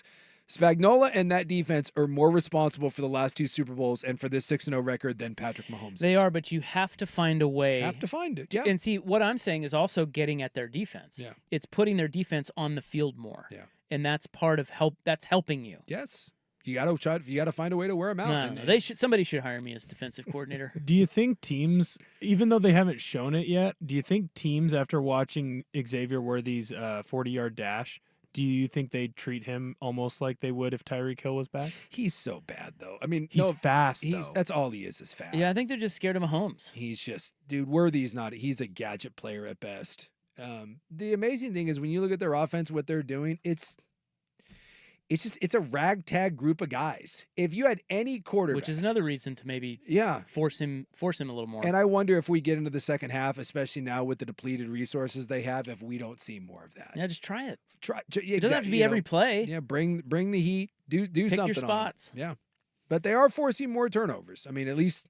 Again, 6 touchdowns, 8 picks. Yeah. Mahomes is giving you, and I think that is a sign of frustration, and I think it's a sign of his weapons. His weapons around him are really, really poor. All right, there's hot football talk. Let's talk about dogs peeing. Do you want to do that? Yeah. With me? Yeah. I have a question about dogs pee. Let's talk about it. Dog pees. I pee with mine every day. Me too. And there's some etiquette behind it. We got to talk about it. That's next. It's Club 1080 on the Fan. Ahoy there.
There's a lot of that. 1080 The Fan, an Odyssey sports station.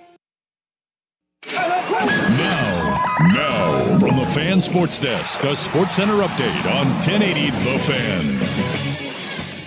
First on The Fan, it's a barn burner out in Boston. The Celtics are up 99-73 over the Knicks. There's 5:02 left to go in the third quarter there. Jason Tatum is leading all scorers. He has 32 points in this one to go along with his 8 assists. He's on double-double watch there. Immediately after this game, you're going to get the Lakers and Timberwolves in L.A. Timberwolves are favored by 1.5 in that one. The Blazers start their season Wednesday night against the Golden State Warriors. Right now, the Warriors are favored by 5.5. Tip-off at 7 in the Moda Center. More sports scores and stories in 30 minutes. I'm Will Ortner at the Fan Sports Desk. Listen live or on demand on the Odyssey app, the Fan's desktop player, or tell your smart speaker to play 1080 The Fan. The Hot Corner, now in its new time. Tuesdays at 7 after Isaac and Sue.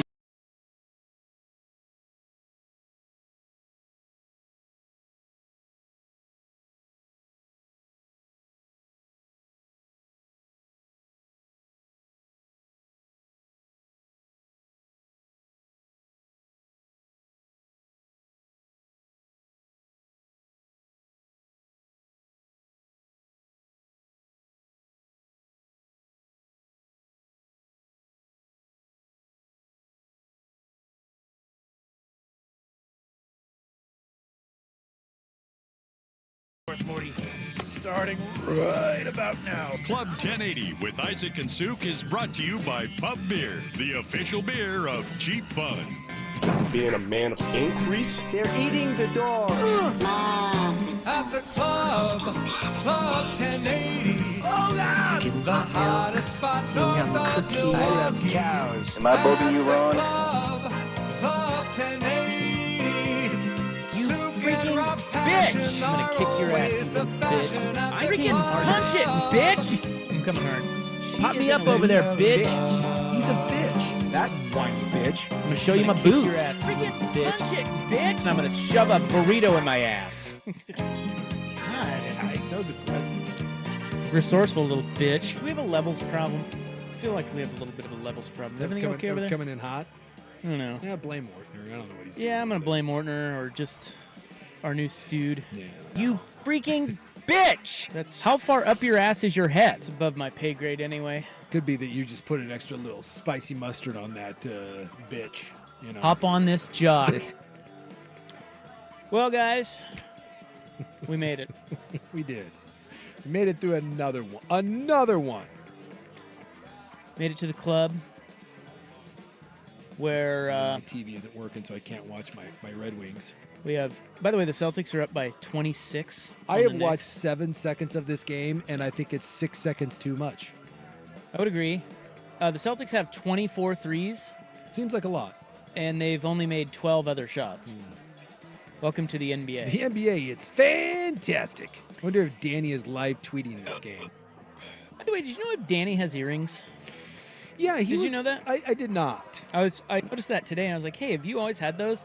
And he was like, "No, I've always had my ears pierced, but only recently did I put earrings back in my ears." Now, I thought, and again, this shows my ignorance, I've never been pierced. I think you have been pierced. Yeah, left ear. Yeah. Because right ear meant you were gay. Is that what that was? Back in the day. But what about That's now? how dumb we were. Yeah. I'm gay, I'm gay, I'm Which gay. side is it on, man? Still are. Yeah. It's on the wrong side.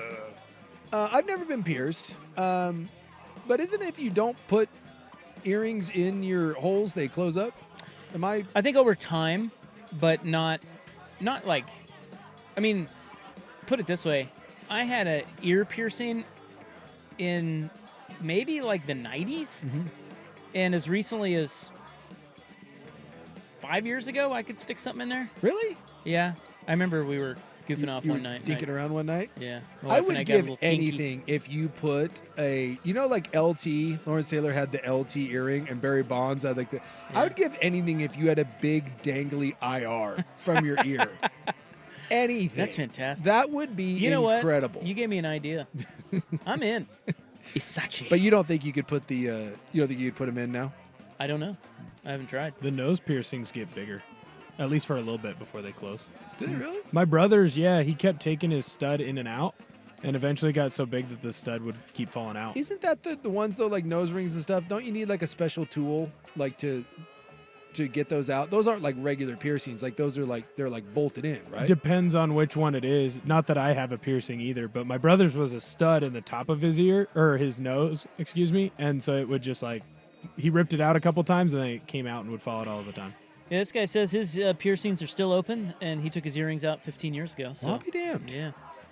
Anyway, Yeah, Danny's a pierced guy. I did not know, and I also found out today. Not only did I find out that he's a pierced guy, that he's tattooed as well. Yeah, he's got a lot of. I didn't know that either. 'Cause Tats. He said he was getting a tattoo, or a new tattoo, and I said, "You have tattoos?" And he said his entire back is done. He's got like a lion or something like all over his back. I was like, oh, I guess he got him like in Afghanistan by some Russian refugee who was like making like tacos, and he had like a taqueria and like a tattoo parlor in Afghanistan. I was like, well, I'll be damned.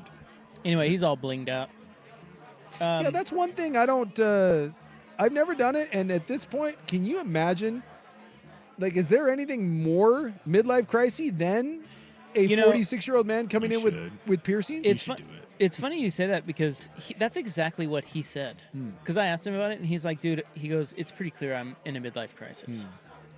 I mean, it's like, even if I wanted to do it, I'm like, you know what would be kick-ass? Getting earrings. I don't think I could look in the mirror at myself and be like, yeah. I think look cool. You should do it. It's one of those things where there's so many guys have them now. Yeah. Especially in sports. Oh, yeah. That I think it would take me a while to even notice. And I look at you every day. I think you would notice. And I mean, I wouldn't care either. Like, I don't know. Is there still a stigma against it?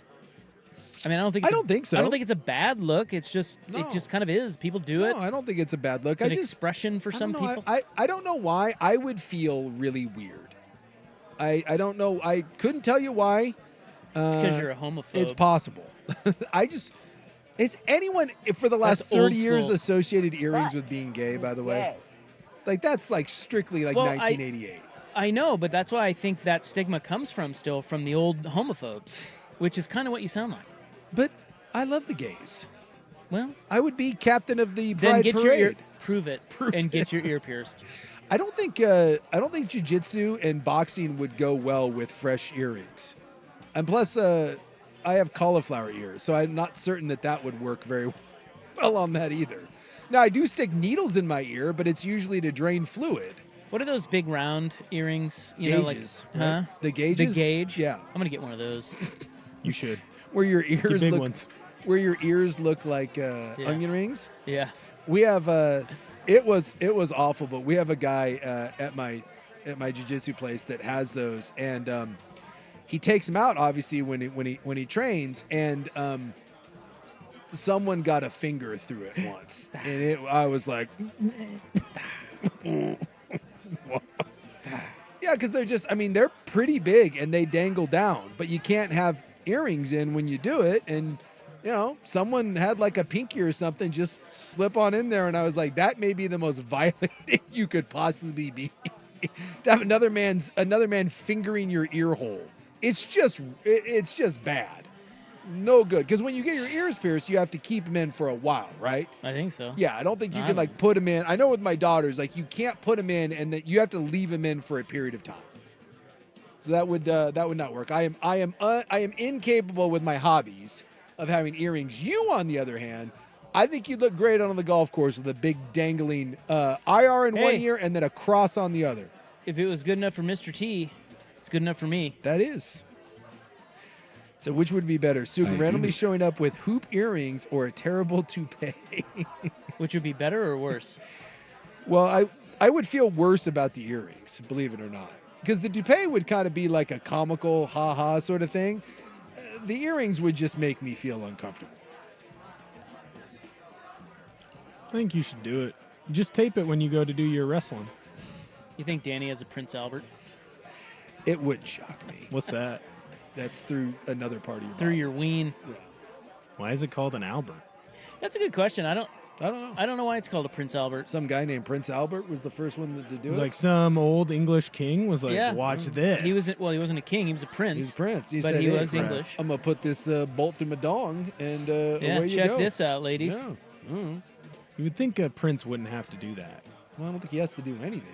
He probably wanted to. I don't know. Why does anyone do that?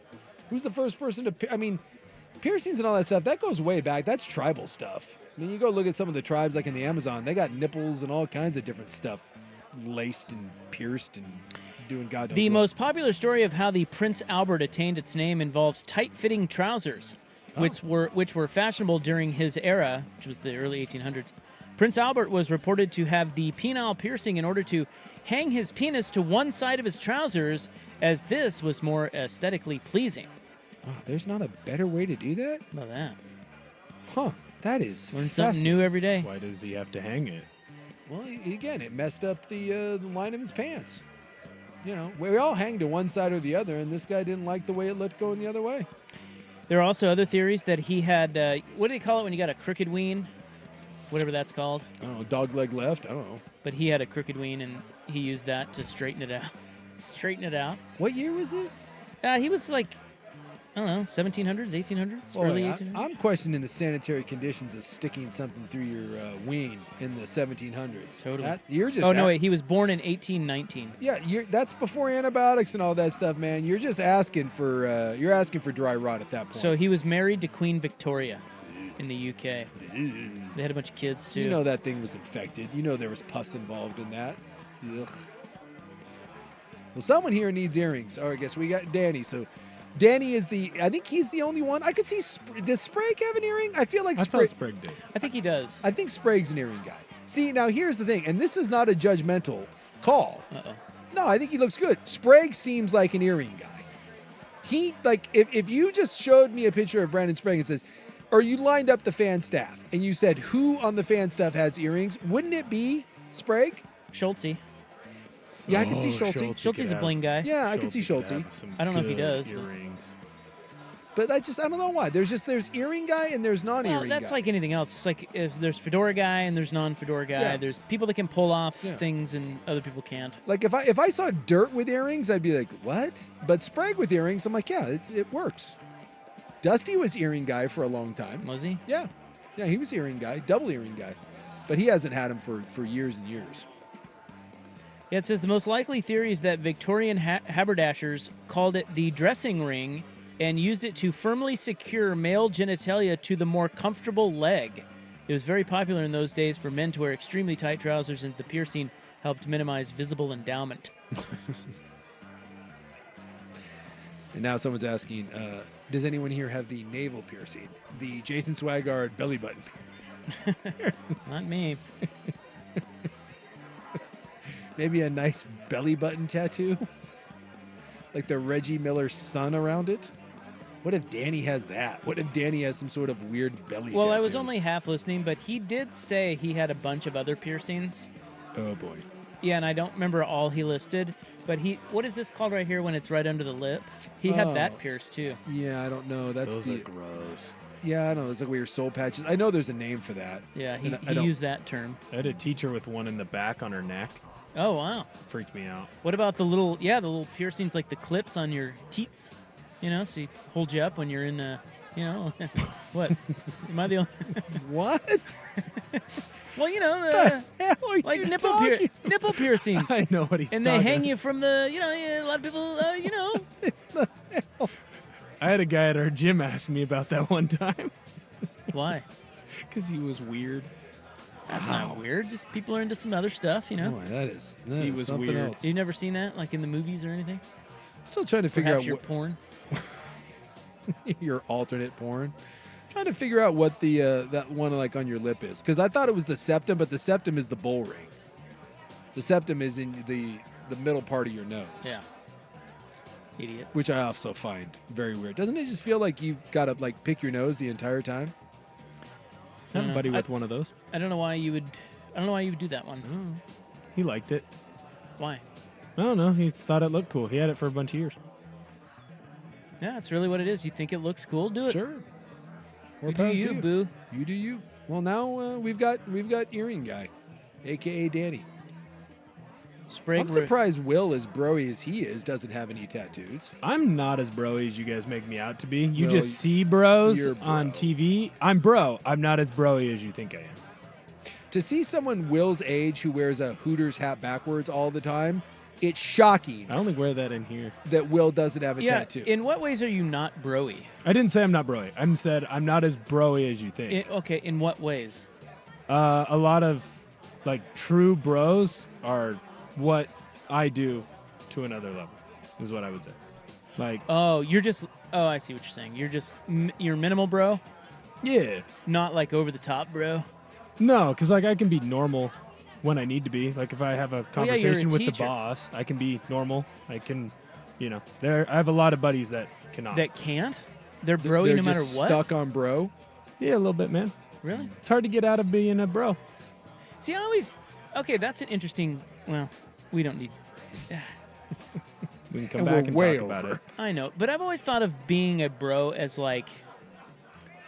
you're not always a bro. You just are being very bro-y a lot. See, that's the problem is that sometimes it's that way, but sometimes being a bro is a lifestyle, and you can't. It's just always who you are. It's like being a surfer. There's also different styles of bro. There's football bros. Sure. There's artsy bros.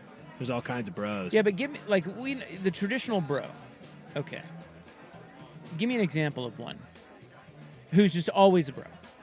Just bro. This guy. I think of Neighbors. The how Zac about somebody- Efron movie. Oh, okay. So all of those dudes, the frat guys, Zac Efron, bros. Yeah, frat guy. Bros. Frat guy. Sick bro. He's got his collar popped. You see that guy at the bar. He's got to go get some chicks at all times. He just looks like he's the captain of the football team at Rape Tech. It's just that guy. It's just you don't feel good with leaving a drink around him uncovered. Everyone knows that super broy guy. Gronk. See, but Gronk is broy. Gronk. Yeah. But there were some parts of that as a bro, I do not claim on what you were out there throwing Again, down. you're trying to pick and choose your elements of bro, but you said who's broiest of bro? That's the guy. Stifler, yes. He's the guy that's trying to sleep with girls. He's always trying to arrange a threesome with some girl and one of his buddies so that they can perform an Eiffel Tower or something. It's that guy. God. Those are not the bros that I hang out with. Sure. You're just always too cool for school. Just always yeah. You're kind of aloof. Will has a photo I've seen of him and his bro, and they're posing shirtless in the snow. No, that wasn't being broy. That was from football practice. Bro, seriously, you're posing shirtless, mean-mugging with another man in the snow. I was not posing. I'm sorry. I got done with practice, and my shirt happened to be off. That's as broy as it gets. You guys are doing the arms crossed flex while wearing masks in the snow shirtless. That is as broy as it gets. Social distancing. All right, we got dog pee talk next on the Fan. Seahawks football is on.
Did you just say we? What?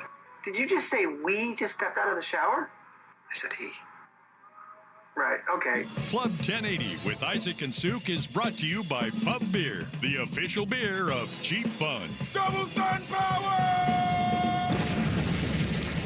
So we've stumbled upon a discussion about being broy. And I like someone that said just basically Stifler and maybe throw in some Matthew Stafford. Matthew Stafford is a good bussin' with the boys. That's bro. There you go. That's like Taylor Lewan, Will Compton. Yeah. That's broy. Well, isn't all of Barstool broy? Yes. No, because there's girl shows. No. That's a But it's a broy brand. It's a broy brand. Sure. Yes. 100%. Yes. Barstool is built on the back of bros. Yeah. Their whole slogan they started out with was Saturdays are for the boys. Right. No chicks allowed, man, unless you're doing something, you know what, wink, wink, nod, nod. That guy. It's just, Yeah, I get it. It's bro. But I've always kind of thought of, like, you could be broy, or I could be broy. Mm-hmm. Neither of us are bros, but we could be broy. Sure.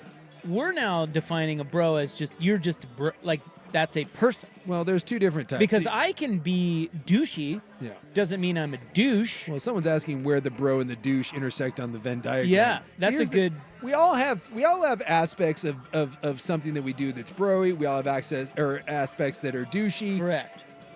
But when you cross over it, there's some sort of threshold. That's like, at some point, if like 70% of your personality is douche or 70% of your personality is bro, then you're just full. Then we fast forward you to 100. Exactly. It's like this. You're a golfer. I play golf. There's two different things. Okay. You are a golfer. I do not. I dabble in golf. But at some point, you cross over, and I don't know what that is. Maybe it's a nipple piercing. I don't know. At some point, that's probably right. You cross over and you just go full bro, or you go full douche. And the other thing about the bro is the bro doesn't make apologies. The bro embraces the broiness. Like he's just, and if unapologetic. He's unapologetically bro. It's cool to be a bro, man. Yeah. Pat McAfee. I feel like very great bro. I feel like bro is just an archetype of douche. No, because I think that's in the eye of the beholder. Again, because there are some bros that are pretty cool dudes. There are some bros that are not. That is true. Okay, so so maybe we go there. A not cool bro is a douche. Yeah, that's fair. Whereas a cool bro is just a bro. This is like scotch and whiskey, right? All scotch is whiskey, not all whiskey is scotch, right? Yeah, fair. So all douches are bros, not all bros are douches. Let me think about this.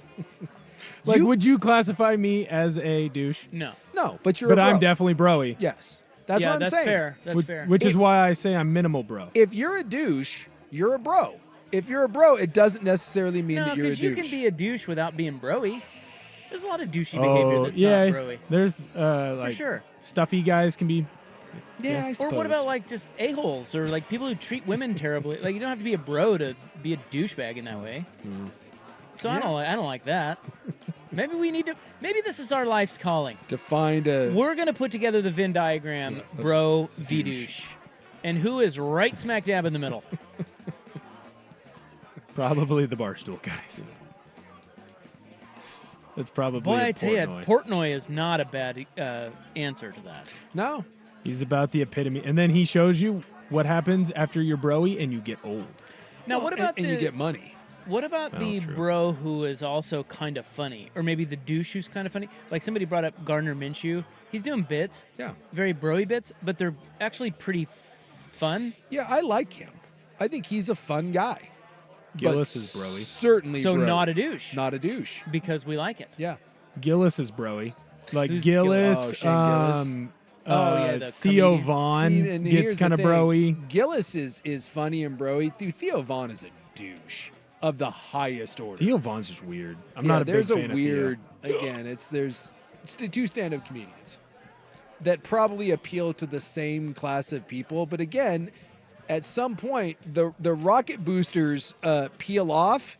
And the douche shuttle just keeps going on its way to the moon. Being a man of increase. The booster rockets are the bros, and at some point, it's like, I can't do it anymore. I gotta split off.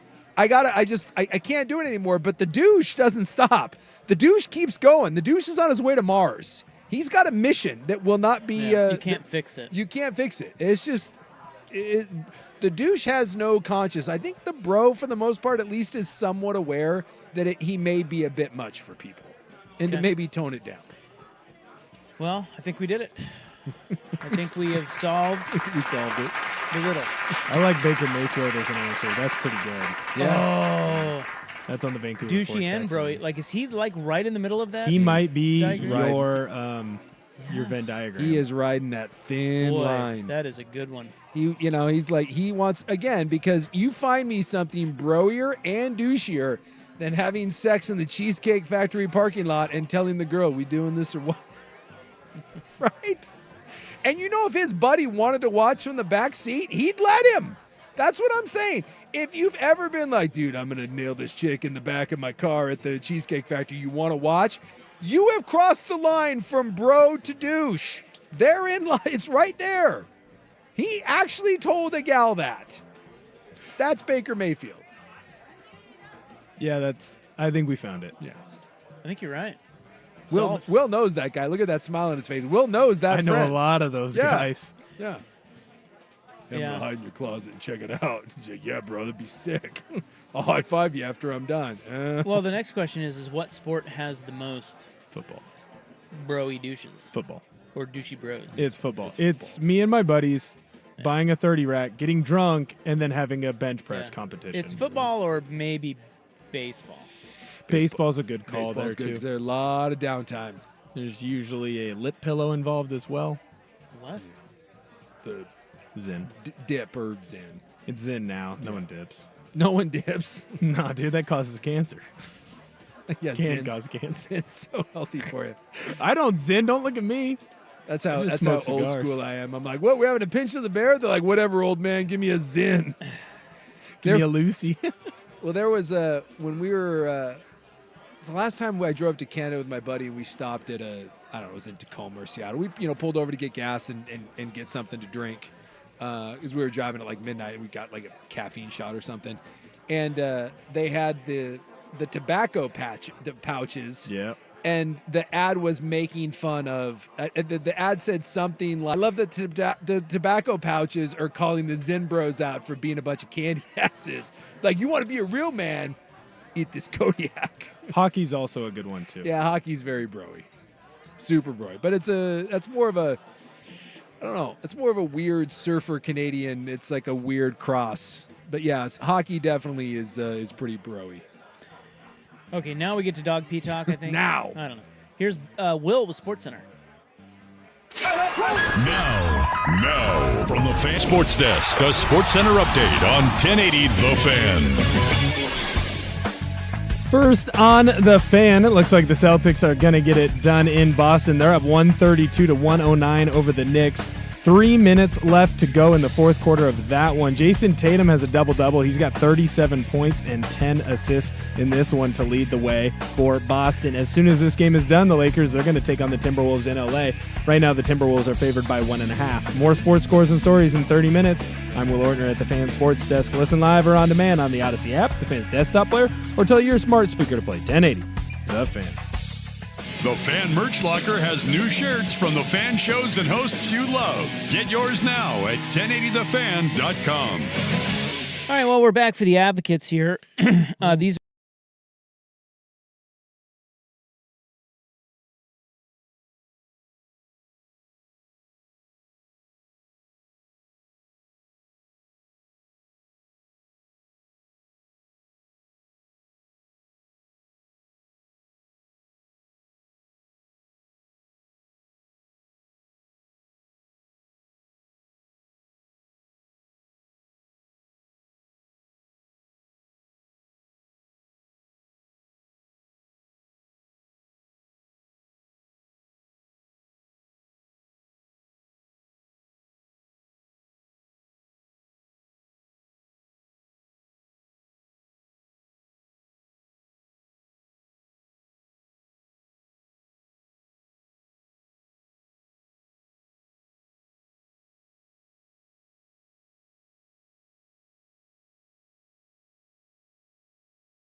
hook anybody into anything, except women into sex. That's the only thing I can't do. Club 1080 with Isaac and Souk is brought to you by Pub Beer, the official beer of Cheap Fun. Can I get a hot tub? So the reason I was bringing up dog pee, you and I both have dogs. Yes. We do not eat them. We have dog. Yeah, I only have one. It's the first time in my life I've only had one dog. They're eating the dogs. I've always had multiple my entire life, and now I just have dog. I don't have dogs, and it's kind of sad. My wife is pushing for a second dog, and I don't want it. No? Not at the moment. Yeah. Because Molly's a lot. Mine is not. I'm the exact opposite in that my dog is so good that I have like the perfect homeostasis, and I'm afraid of... Yeah, you don't want to mess that up. I don't want to mess it up. I've never had a better dog, and I'm terrified of adding... Yeah. Like, what if we have the perfect dog? What if we add the hell on paws? Don't push it. Yeah. Don't push it. Yeah. So... That's a great spot. I've been in that spot where you just have the best dog, and it's just like, dude, this is perfect. Yeah, like, they're at the perfect age. Just leave it. No problems whatsoever. Everyone loves them. You're like, why do you want to tempt fate? Well, I'm not at that stage with Molly 10Gs. No, you are not. But I take her on walks. I do what I have to do. Yeah. And I. So this came about because Halloween stuff is out now. Sure. And so I have questions about what you can allow your dog to pee on. Oh, I see where you're because going with this. they mark everything. Yeah, right? absolutely. And she's this little tiny dog, so she doesn't, it's like not a lot of pee. It's not too bad. Do you let your dog pee on Halloween stuff? Because you got a big dog. Like for example, what made me think of this was these neighbors have like those little like fake headstones, Sure. in the yard. Yeah. And she went up sniffing at one, and I didn't catch her in time. I probably wouldn't have let her pee on it. Yeah. But I didn't catch her in time, and she lifted, and it was like, it was too late. It was. And then I thought, well, I don't know.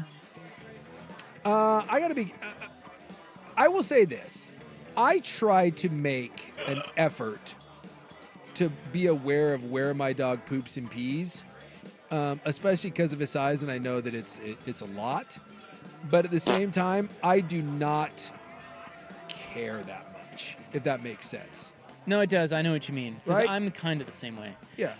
Because I've never stopped her from peeing somewhere. Yeah. But I have had the thought, maybe I shouldn't let her pee there. Yeah. But I obviously don't care enough because I'm never stopping her. We have we're in the exact same boat. Now, I will say that if you have a sign that says keep your dogs off the plants or yard, and I see those, I try to respect that. I try to usher him away. But if he starts to pee, if he just raises a leg, what am I going to, Yeah, but what if I'm not going to boot him. Well, I think it's the idea is you can't let him sniff around things that they could possibly pee on that you don't want them to pee on. My dog is, dude, he's very sneaky. He's just walking, and the next thing you know, it's just, he fires one off. And it's usually, because I know the difference when he's about ready to take a pee and when he's ready to mark something. But when he's marking, Yeah, it's quick. Dude, that dog's faster than I am. So Okay. I don't really care. So yes, he has peed on Halloween decorations. He's peed on mailboxes. And normally I try to be aware of that. But at the same time, it's outside. It's in the rain. It's in the weather. Part of being outside is my dog's urine. I agree with that. That's nature.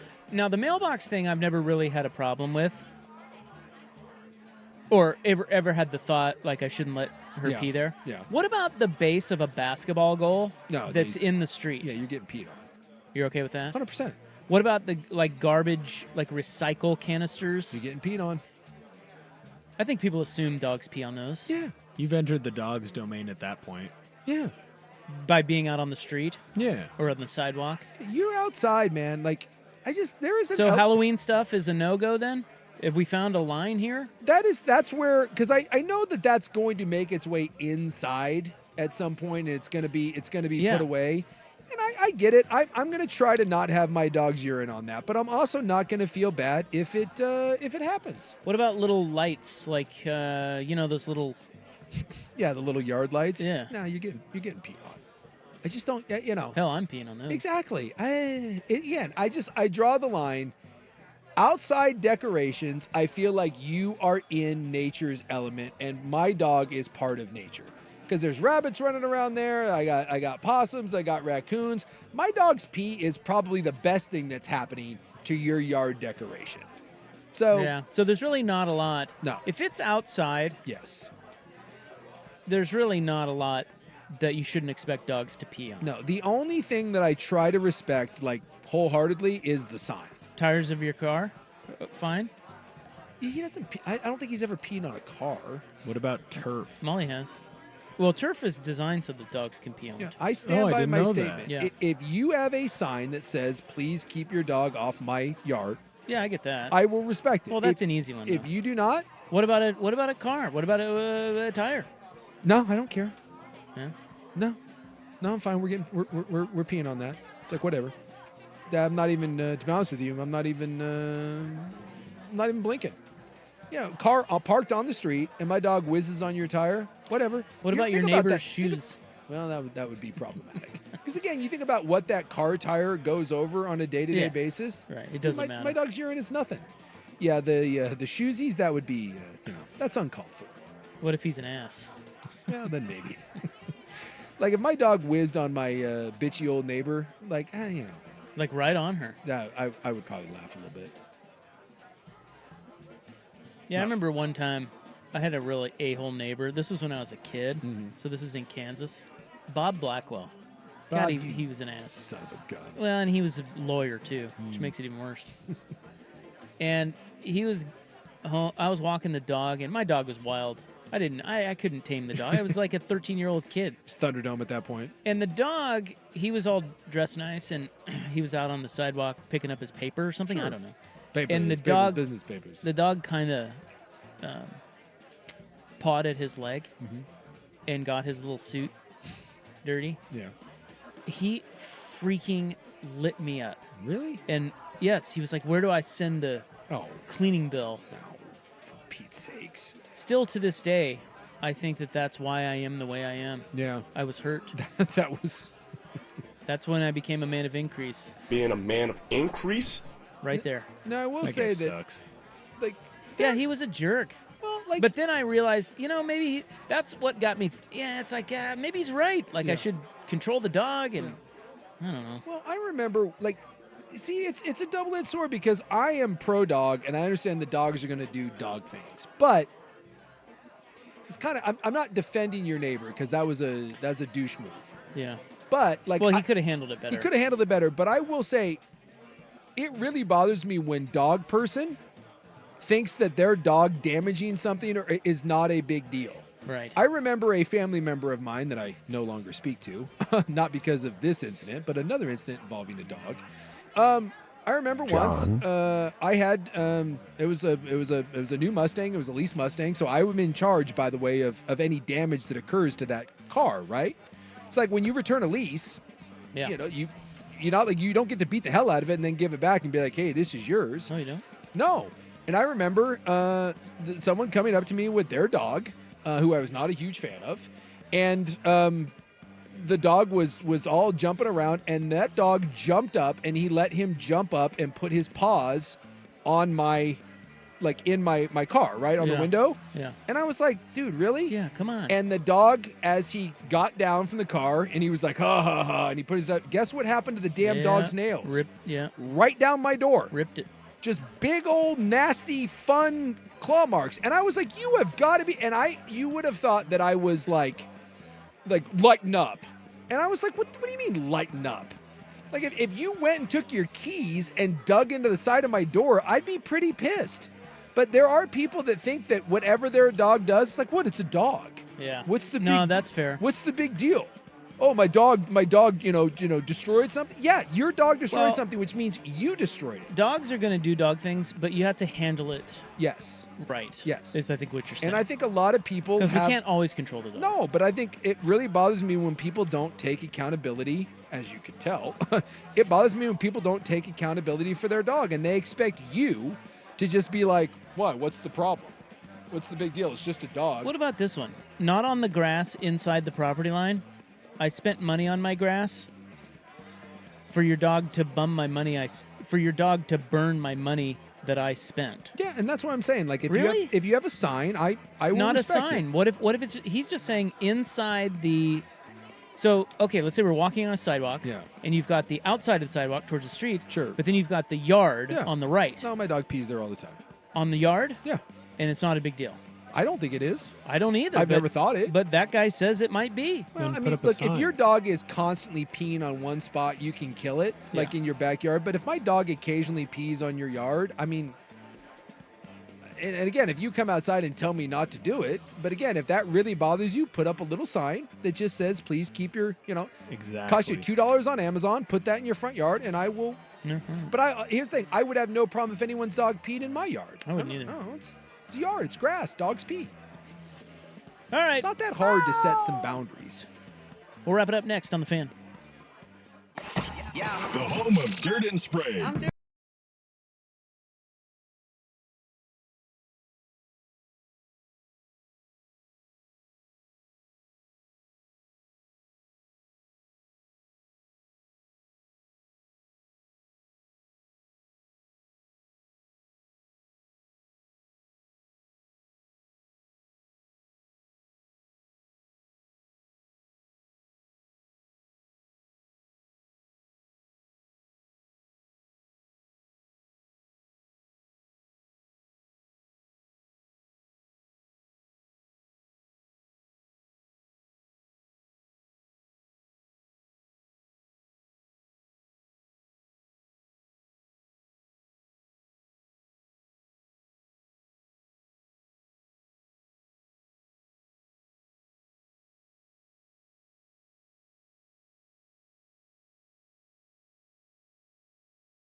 with Isaac and Souk is brought to you by Pub Beer, the official beer of Cheap Fun. Can I get a hot tub?